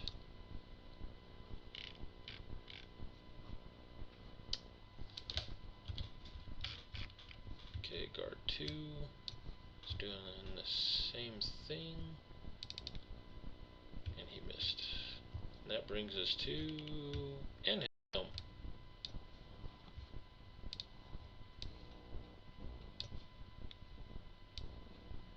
Get out the sleep bag, the pebble, grab a shield and grab a javelin ready to throw at something in. I'm not much good in weapons I don't think. Okay.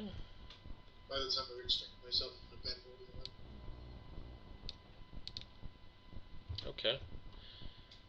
So you gather your wits and you get out your sleeping bag. Okay. Then Cade, you're up. Does this one right in front of me seem to notice me?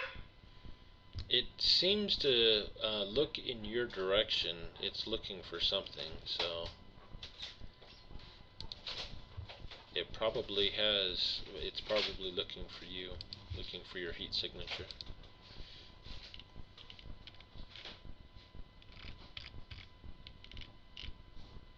Well, so basically then I'm just gonna step towards it and attack with my staff. Alright. What? Yeah, he's at home now. About half hour. Ooh. Yikes. And you missed. Oh, and then you got a crit. That was with my No. unarmed strike. Okay. Sure. And that is bludgeoning damage, by the way. Ooh, okay. So 11. 11, and that's on number 4. Okay, that takes him out. As you smack into it, and the bones just kind of are so brittle they just break away into dust fragments.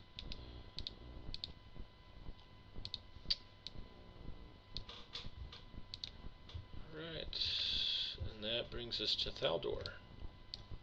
Okay. I'll make my way towards 11 here. Okay. Guess we're still in difficult terrain, so that's all I can go. Alright.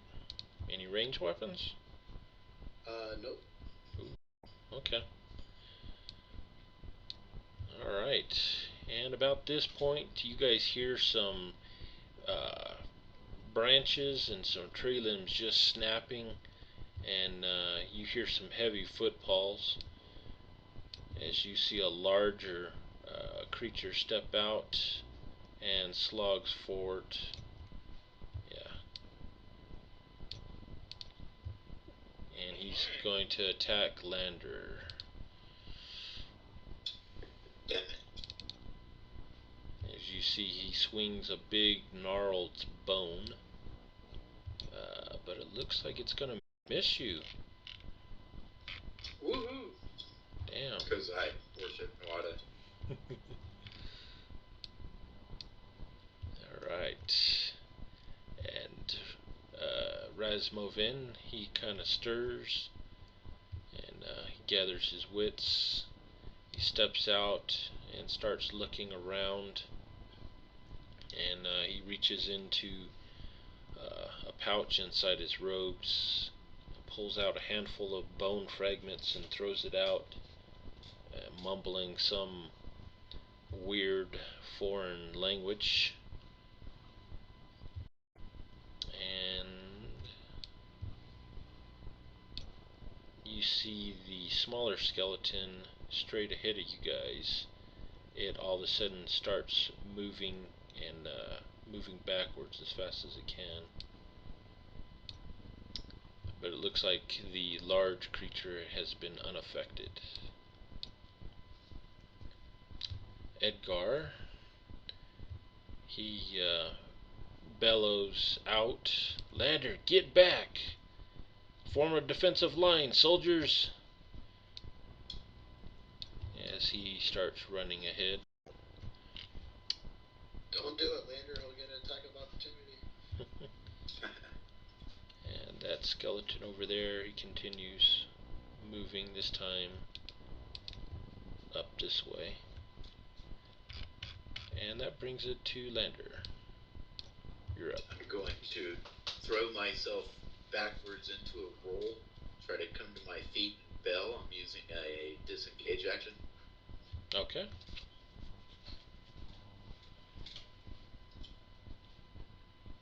And it's difficult terrain, so your movement's halved.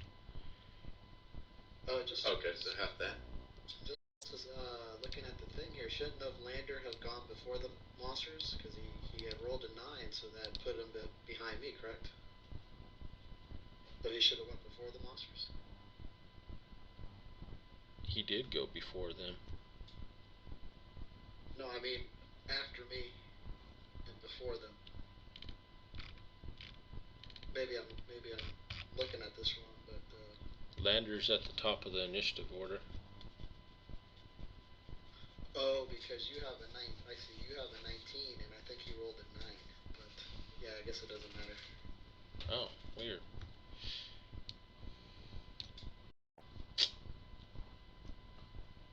So where are you moving to, Lander? Remember, you're at half movement because it's difficult terrain with the snow. Right. Alright. Anything else? Oh yeah, I still have an action. I'm gonna throw a javelin. Oh no, I disengaged. Yep. Yeah, that's your action. Alright. Then the other guard here, he's going to move up and ready in action. If that ogre gets near, he's going to attack. Same thing with the other, he's going to ready in action. So Anhelm, you're up. Okay, I'm going to step forward a bit and chip a javelin. Okay.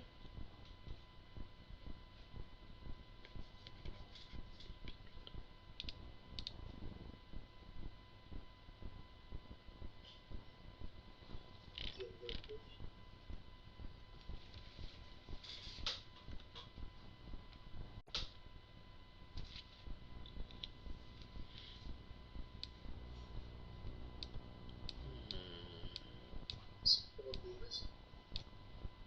That is actually a hit.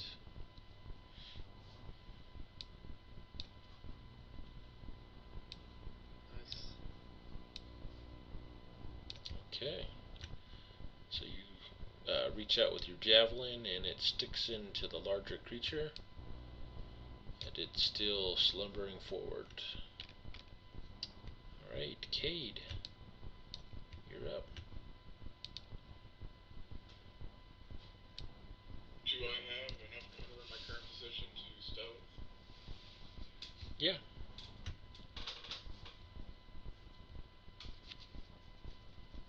As the little halfling you are, yes.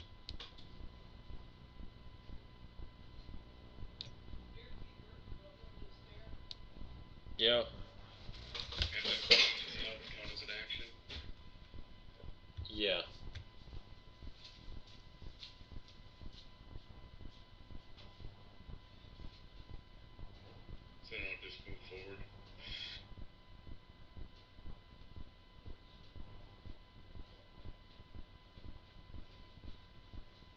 You have advantage, correct? Big stuff. Yep.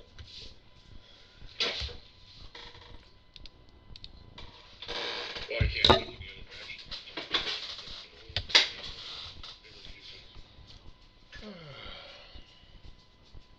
All right. And I guess that would bring it to Thaldor. Okay. I will make my way towards him.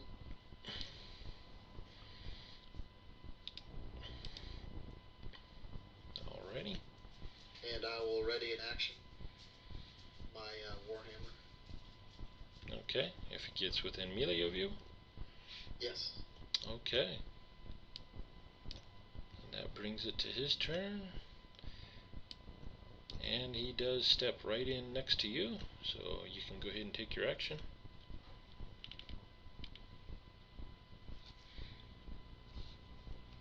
Oh, sorry, I think I rolled twice on that. Yeah, that's okay. They hit. Definitely a hit, no matter which one you pick. Okay. Alright.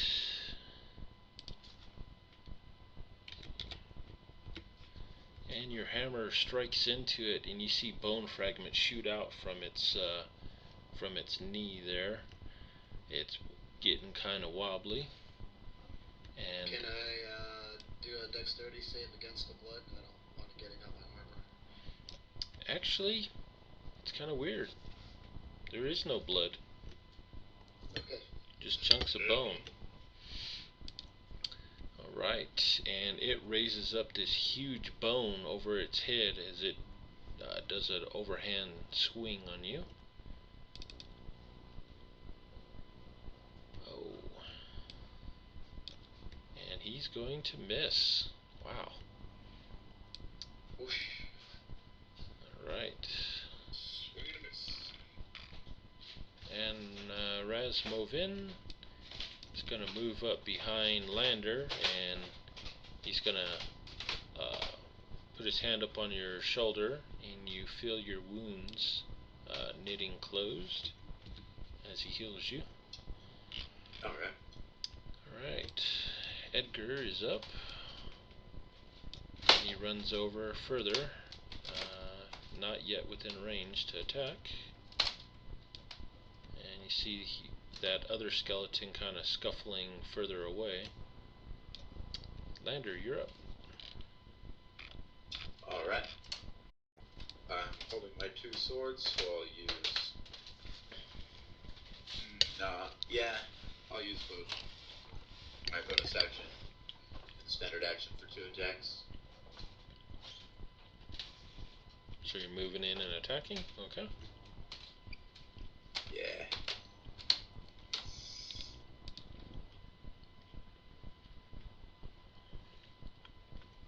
He's rocking that 18 strength. Oh, there it is.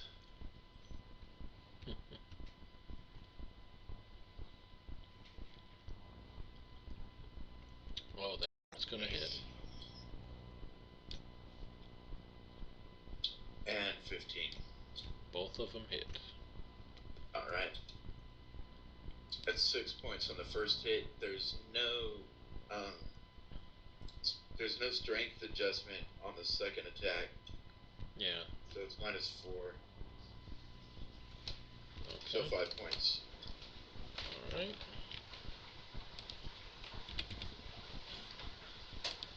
Alright. You cut huge chunks out of its legs. But unnaturally it stays on its feet. Bastard jerk. Alright. Guard 1 comes up. And he swings. Oh, that's going to hit. And he pierces it with its spear.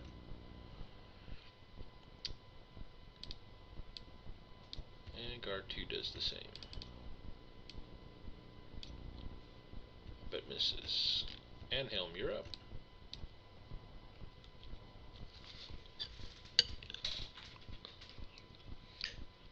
I guess I'll just move around since guards blocked off my route. Stupid guards.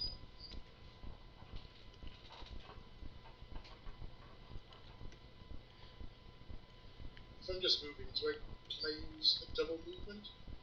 Yes, you can. But then you lose your action after that, correct? Correct.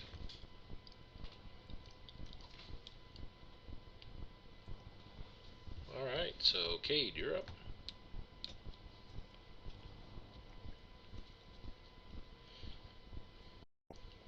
So I'm going to move forward. Take Okay. a swing at that knee. Alright.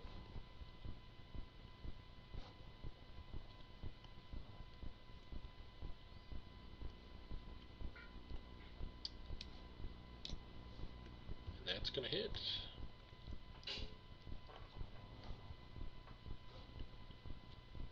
Would I get advantage on my bonus strike as well? Yeah, that's fine.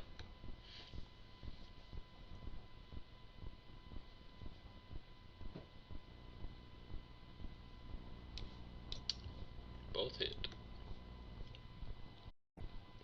And if it makes a difference, both of these will be bludgeoning damage. Alrighty. Yeah, I forgot to add mine. Mine was also bludgeoning, but Oh, okay. that was double. But So 12 altogether.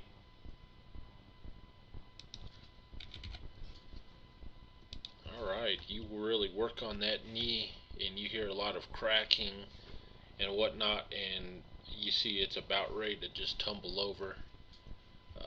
But it's still on its feet. Some thick bones to crush through. Alright, that brings us to Thaldor. okay. Him as a halfling also, doesn't he have something like if something's twice as big as him or something? I forgot what that is. Like he can hide, or I don't know. Yeah, I'll have to look it up. if it's a size bigger than me, I can hide.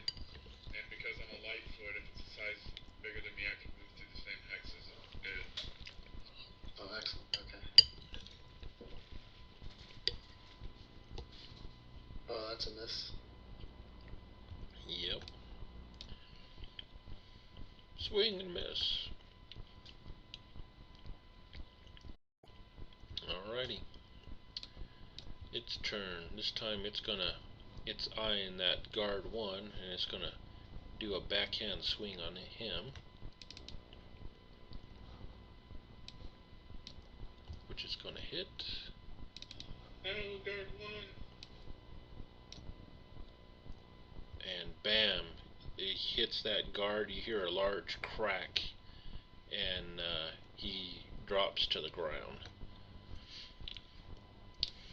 No. Right, Rasmovin, he runs up to that other guard, trying to administer some aid to him. Edgar is going to continue moving around, trying to get a shot on him. Other skeleton, he's basically might get rid of him. He's just continuing getting out of the way. Lander, you're up. Alright.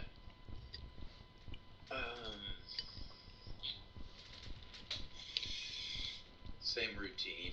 I'm going to shout out to my god, take a couple more hacks at this thing.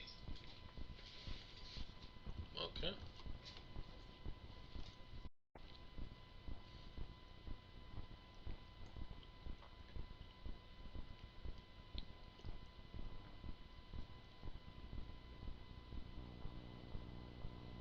That sucked. Ooh, that's a miss. Alright. And another miss. Okay, guard 1, he's currently down. Guard 2 is going to attack. And that's going to hit.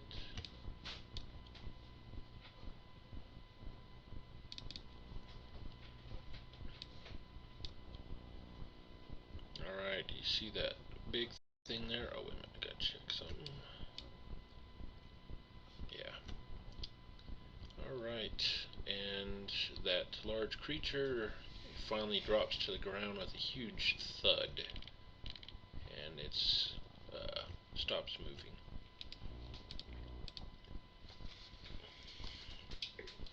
Excellent. I'll kneel down, say a prayer to Iwata, and thank my God for aiding me in this fight.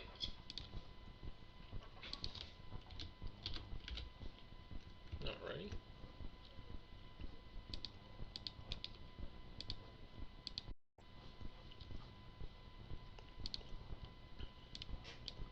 I'm gonna go over to the thing and kind of looking it over and poking it a couple times with my staff. Alright, looks like it's an undead form of probably some type of giant kin.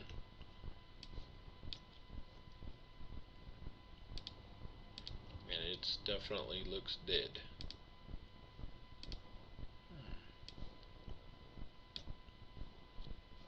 I start picking the bone chips out of the chainmail. Kind of OC, obsessive compulsive about it. Yep.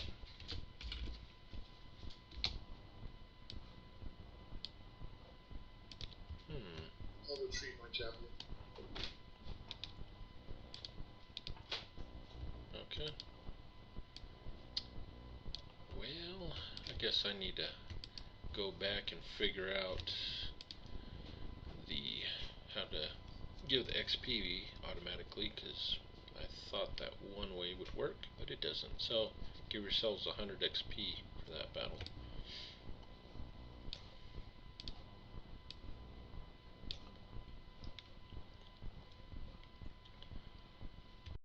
Alright, so the rest of you guys, what are the rest of you guys doing?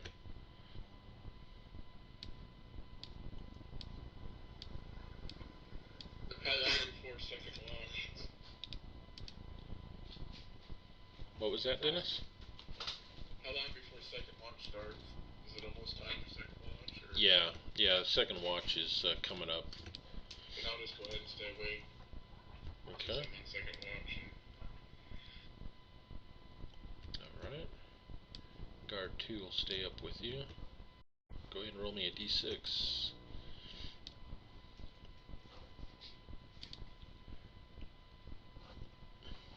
Yeah, I'm gonna try to, hunker down and hide myself in a tree. Okay.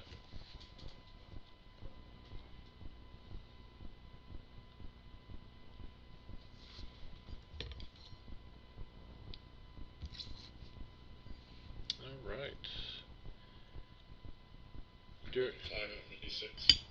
Okay. During your watch, you see a pretty good-sized owl fly by. Other than that, it's pretty uneventful.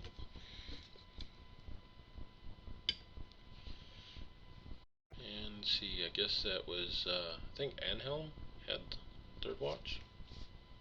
Yep. Okay. Go ahead and roll me a d6, please.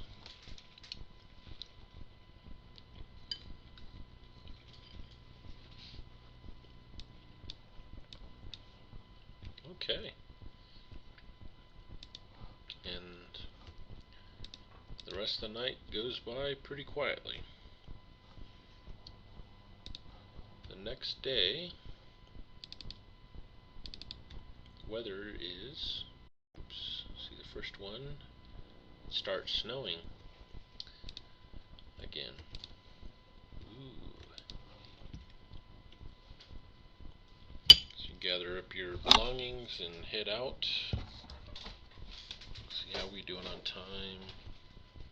Okay. So we're going to go ahead and speed it up just a wee bit here. Uh-oh.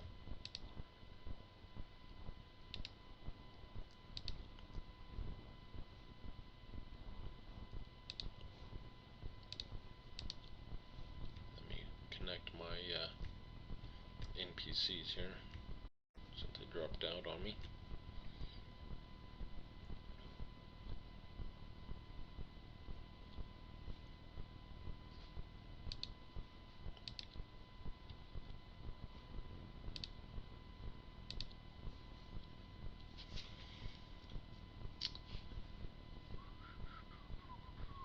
Sorry about that. Yeah, no problem. Welcome back. Just loading up my two NPCs real quick.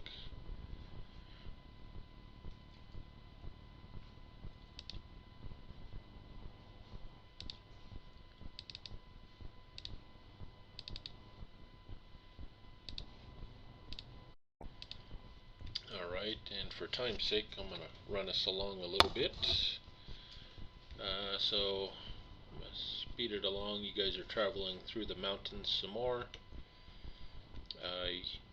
Another 4 days pass by. You guys are starting to crest up, and you're getting closer to what Edgar calls Fallon's Pass. See, and the weather is still snowing, so it's been snowing off and on the last 4 days.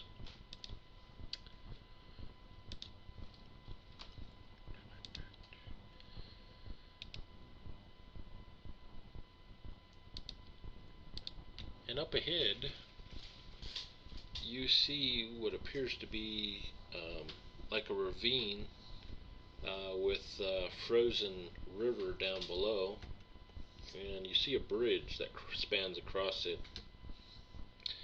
On each side of the bridge, you see a huge archway that's probably about 20 feet tall, and it's about 30 feet wide. It's got blue runes scribed all around the outside of the archway, and next to each archway you see a little pedestal.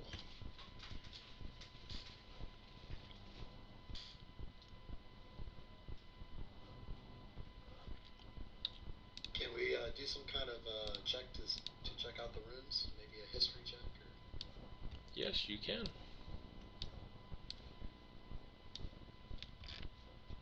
My history check's not that great, guys, so whoever has a good one.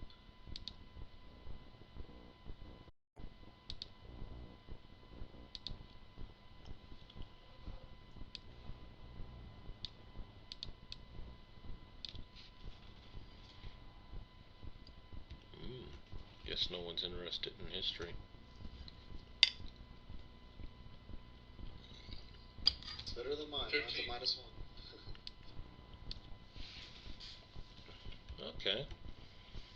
You do recall something about an ancient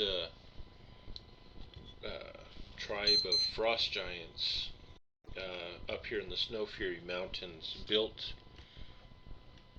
these gateways to prevent unwanted intruders from entering their lands. And something about this archway leads you to believe that this might be one of those archways. Oh, we gotta be careful with this thing.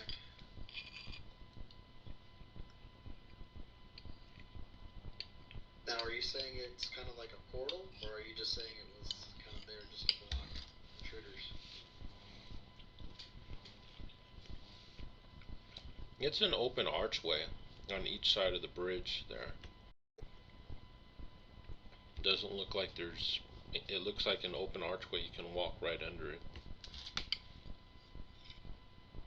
I kind of walk up to it but stop before going through the archway and turn back to the group. I think this was built by frost giants. I remember something about something like this. They would use these to keep themselves safe from intruders coming into their territory, but I don't know what they do, but it's probably not very friendly. I look over to Edgar and I ask him, is this where the frost giants live around here? We're real close to Fallon's Pass here, so yeah, this would be entering into their territory. That bridge is weird. I've never seen this one before, though. I'm going to use my divine sense for the hell of it and see if there's any kind of consecration or anything going on here. And the frost giants worked. Okay.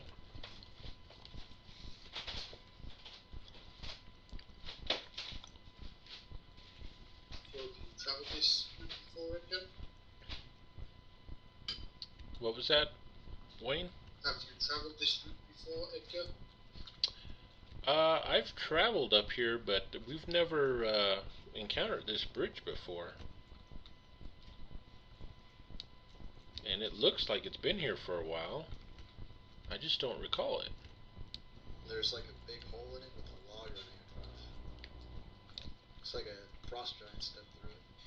Yeah. I'm gonna look around for like a large stick or a small tree branch that might be on the ground or over there by the trees. Okay.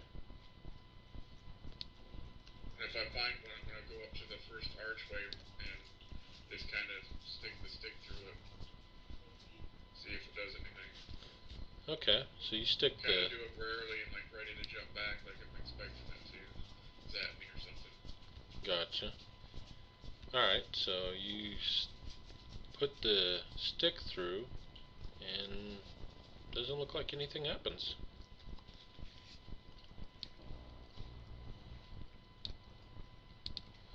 So I kind of relax a little bit, look to the party, then back again, and then stick it again just to make sure. Okay, you stick it through again, and doesn't look like anything happened. You look over, and you hear Rasmoven over next to the pedestal, looking at it and kind of humming and chanting. Okay. It appears this pedestal requires some type of payment for safe passage, from what I'm reading. Sorry, some pain? No, payment. Oh, payment. What kind of payment? It doesn't specify what kind of payment. Just says that payment will ensure safe passage across the bridge. And it looks like there's some type of bowl or something on top.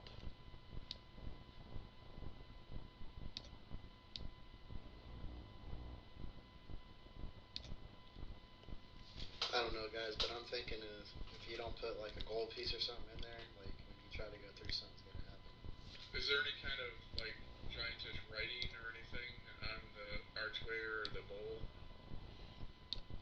I might recognize. Actually, that's right, you do have the giant language, don't you? Yeah. Yeah, along the archway, basically it does say that it's you're entering frost giant territory. Uh, you need to enter payment for safe passage. Those that do not pay for passage through our land shall seek death. That's what it says. Okay, based on like my experience and knowledge of the language, by payment, would I assume that it's like a monetary, or would there be some kind of inflection that I might be aware of? Probably some type of material payment.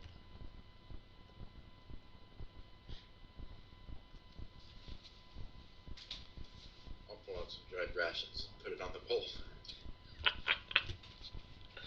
Alright.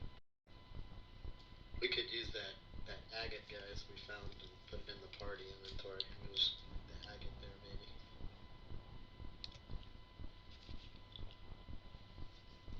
I take the agate out and I put it on the bowl there.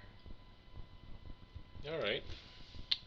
You put it on the bowl and you step back and kind of watch, and you hear some crackling and you see some energy start emanating from the gateway, and you look over at the agate and it just kind of disappears, and you see like a shimmering force across the bridge starts glowing a light blue color all the way across.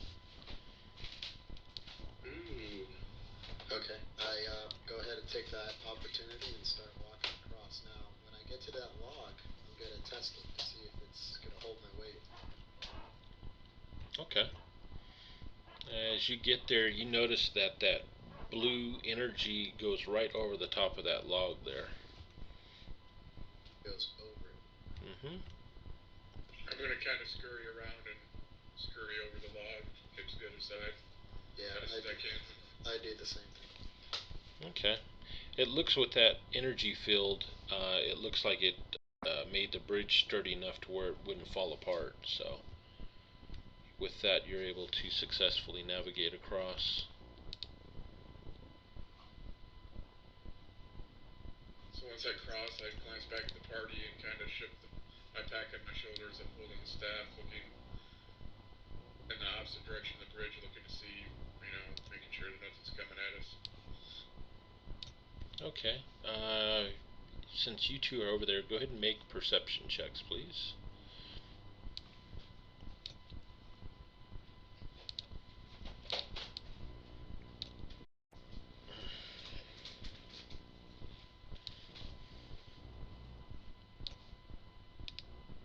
I'm kind of distracted by that whole blue energy thing and don't really notice anything.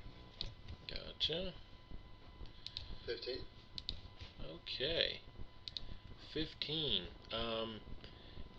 As Cade's over there pondering and looking at that energy on the bridge, you kind of look over the shoulder back behind you on this side of the bridge where you're at, and you see some large humanoid creatures skulking about in the bushes nearby. Okay. Okay, they're right next to us. Yikes! Wow. It looks like they're trying to sneak up on you. It doesn't look like they've doesn't look like they know that you know that they're there. Alright. I kind of, I don't know if Kate can hear me, but I'm like, psst, psst. Something in the bushes. Alright, and about that time, their ears perk up, and they kind of straighten out, and you see that they stand well over 6 feet tall, brandishing great axes with some tusks shooting out of their mouths. Now, is the bridge still blue? Yep, it is. Other guys can cross? Yep, it is still blue, and everyone can roll initiative since they did not surprise you.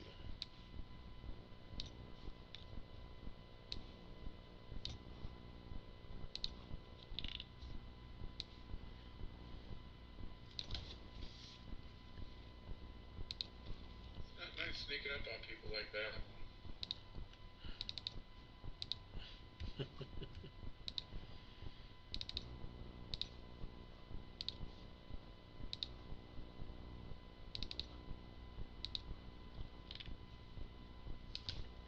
It's a nice spot for an ambush, so we should have seen that coming. Yeah, unfortunately, I didn't think about it until I was already across, and I was like, oh man. Alright, Rasmoven's up. And he's going to step up closer here to the edge of the trees, and he starts chanting something. Let's see here. 10.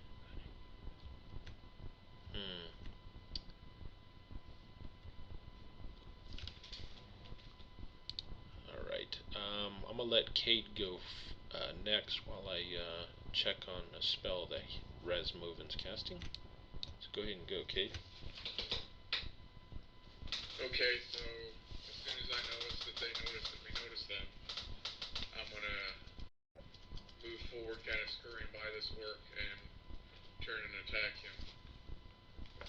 I don't would I get any kind of advantage from attacking from behind, even though he kind of sees me?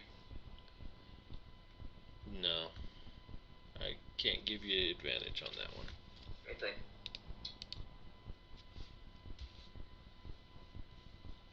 fast. Maybe if he would have stealthed across or something, right? Yeah.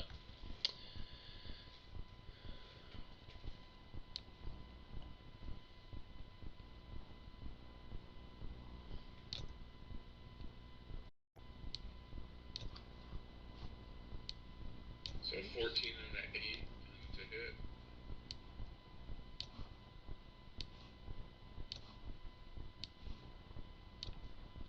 It looks like that's going to hit.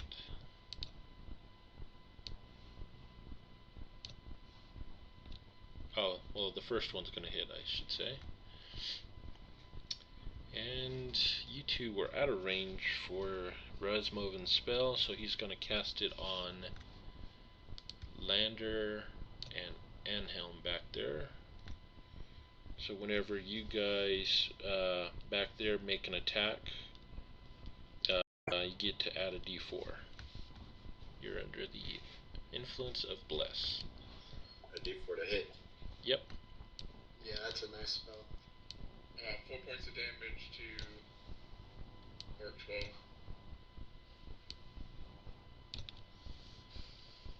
Alright. You whack him pretty good. He just grunts and kind of shakes it off. Alright. Okay. And he's going to return the favor.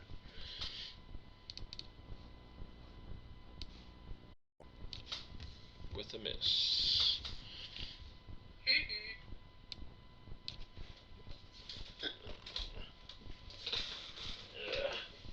Big deal. Maybe you should wait until we actually have more help before you start taunting him. Alright, and Orc, the other one there, he's going to rush in and swing at Thaldor. Doing a side-to-side swing. Let's see here. Damn it.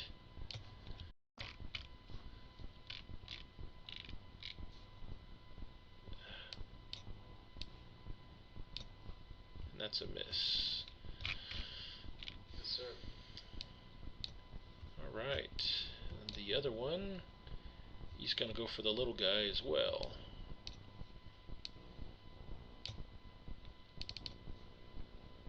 Oh, wow.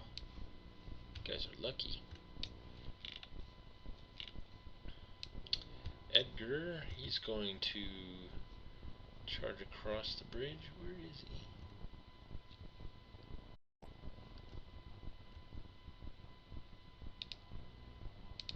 I know what happened there. I grabbed the wrong token.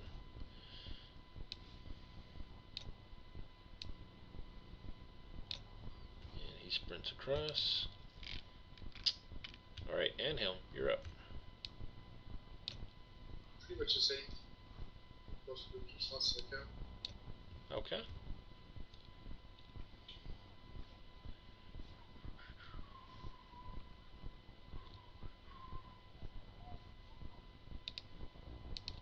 Did you want to do a double movement?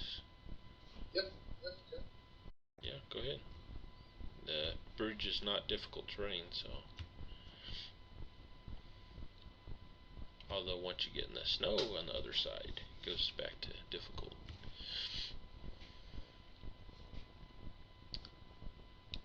Okay. Yeah, that'll work. Okay, let's see, the two guards over there, they'll advance. And that brings us to Thaldor. Okay, there's a 5-foot step in this, correct? Nope, no 5-foot step anymore. Okay, but you can still you can dance around these guys without them opportunity attacking you, right? Yeah, you can break up your movement. The only way an attack of opportunity happens now is if you leave their reach without disengaging. Oh, okay. I'm just gonna move to here. Actually, I'm gonna move to here. Okay, I cleared it. Okay. Sorry. No I'm problem. gonna move one more diagonally up. One more up, so I'm still within his reach. Okay. Can't grab him for some reason. Right there? There we go. Okay. Yep, that's it. And I'm gonna go ahead and attack. Not sure why it keeps doing that. Obviously, I'll take the first one. Yep. And that will hit. Okay. For 6 damage. Alright, that, you hear a pretty good sized crack as you hit him in the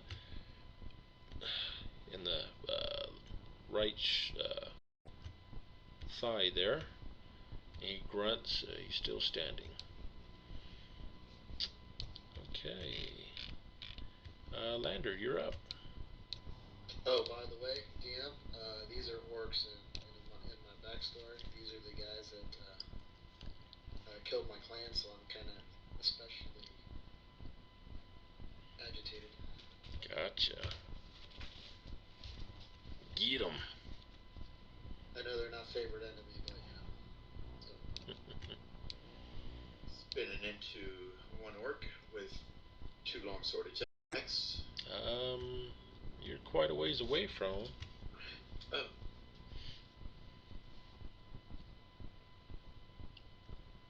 Their magic longswords have reaching. Uh-huh. I'm gonna move to there and throw javelins. Okay.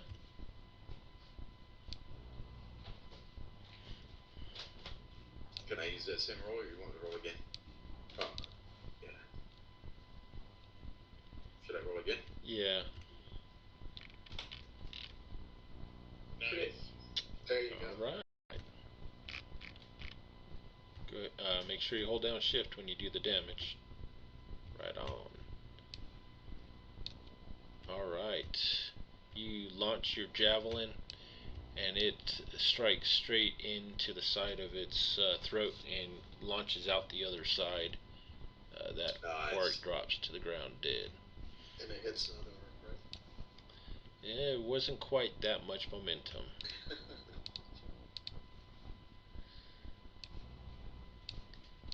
Okay, so I think we're back at the order. So that's Rasmovin. He's gonna move up. Alright, Cade, you can go.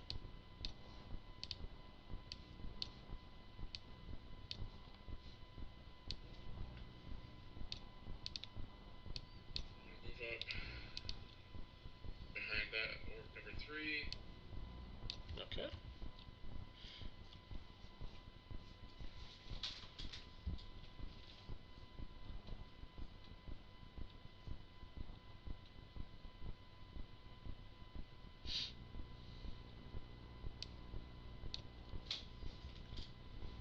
That's a hit. And a hit. You big smelly jerks. Yeah.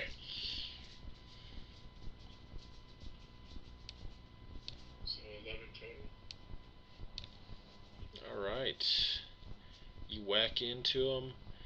Hit him in the front with your bow staff. Come around with your open hand fist to the back of the neck. And you hear a crack as his neck is broken.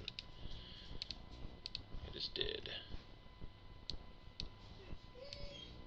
Alright, that orc there, he kind of shakes his head, lets out a roar, and he's going to step back a step there, and he's going to do a backhand swing at Thaldor with his great axe.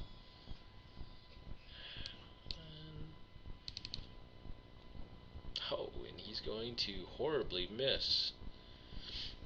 That's right, you smelly orc. Alright, Edgar. He runs in and attacks, and that's going to hit. Can I ask you a quick question? Yes, sir. Can you, I don't know if this is even part of inspiration, but can you use use an inspiration at any time, or is it just on your? Just on your turn for one of your actions. Alright, so Edgar comes in, he hits him solidly with the longsword, but doesn't kill him. And the other guards move in. Not quite far enough. Alright, Thaldor, you're up.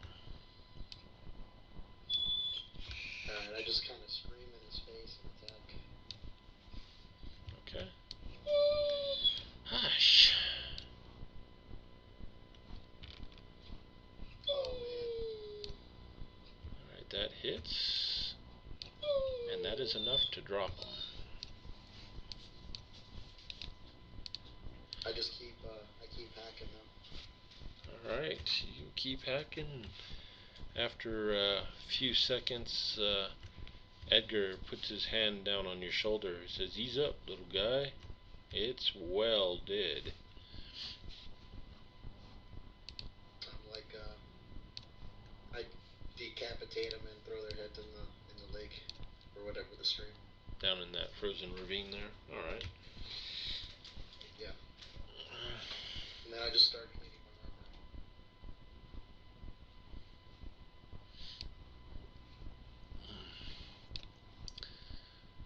Okay. So what are the rest of y'all doing?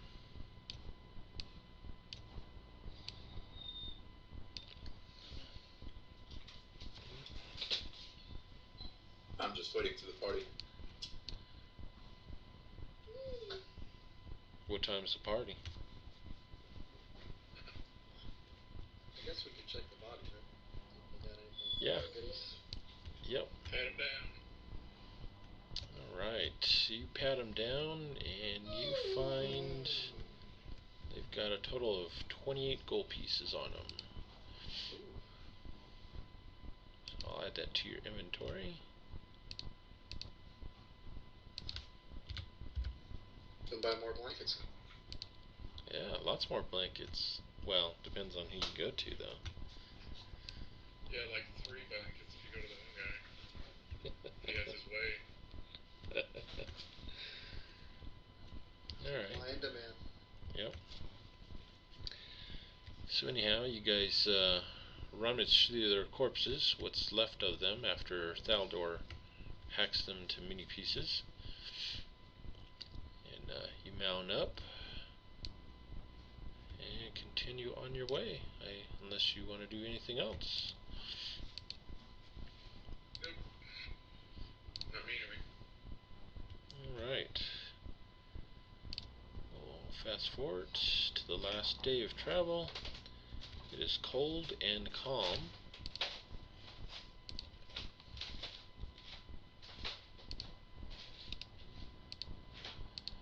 And after over a week's worth of travel, you come down the mountainside here into the very small village of Ice Peak.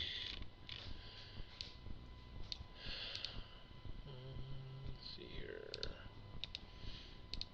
Once you get into town, a bunch of the villagers run up to one of the big log houses, and out comes this large man with some antler-like helm on him, and he strides out,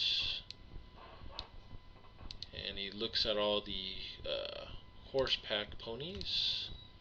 "Ah, thank you. My people will love these supplies. How was your journey?"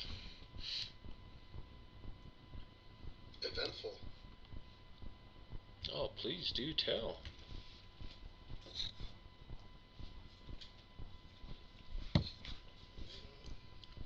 "Did you run into any frost giants?"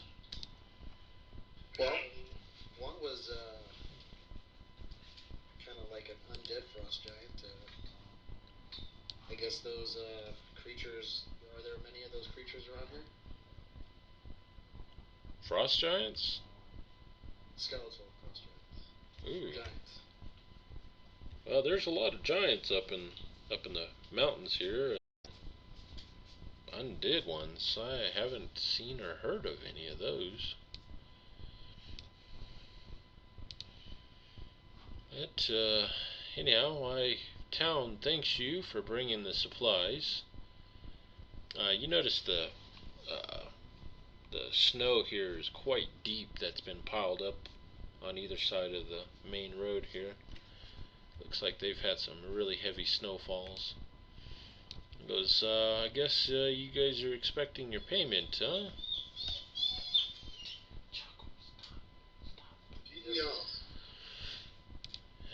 Alrighty. Well, follow me. And he takes you back into the big, long log house at the end of the tower, at the end of the village there. And he pulls out a chest from under a big pile of furs and opens it up and says, "Here you go. I believe there should be sufficient payment for each one of you. 200 gold pieces apiece." My dwarven eyes just go like saucers. Gotcha. And for the XP for that last battle, it's another 100 experience points. It's getting this close. Yes. 50 more to go.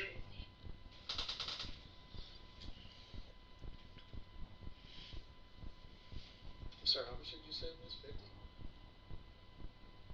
You should be at a total of 250 now. 250.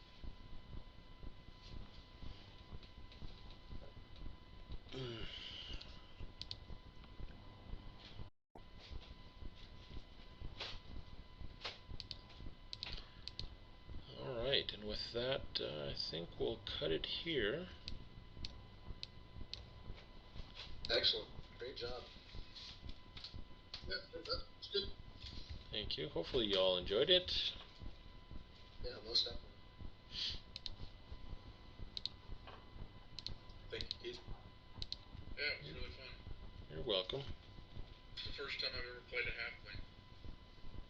And how was it? I like this character a lot. That's cool. Bit different, but I like playing different characters, so. Right on. Did you, is this a module or did you make this? I made it.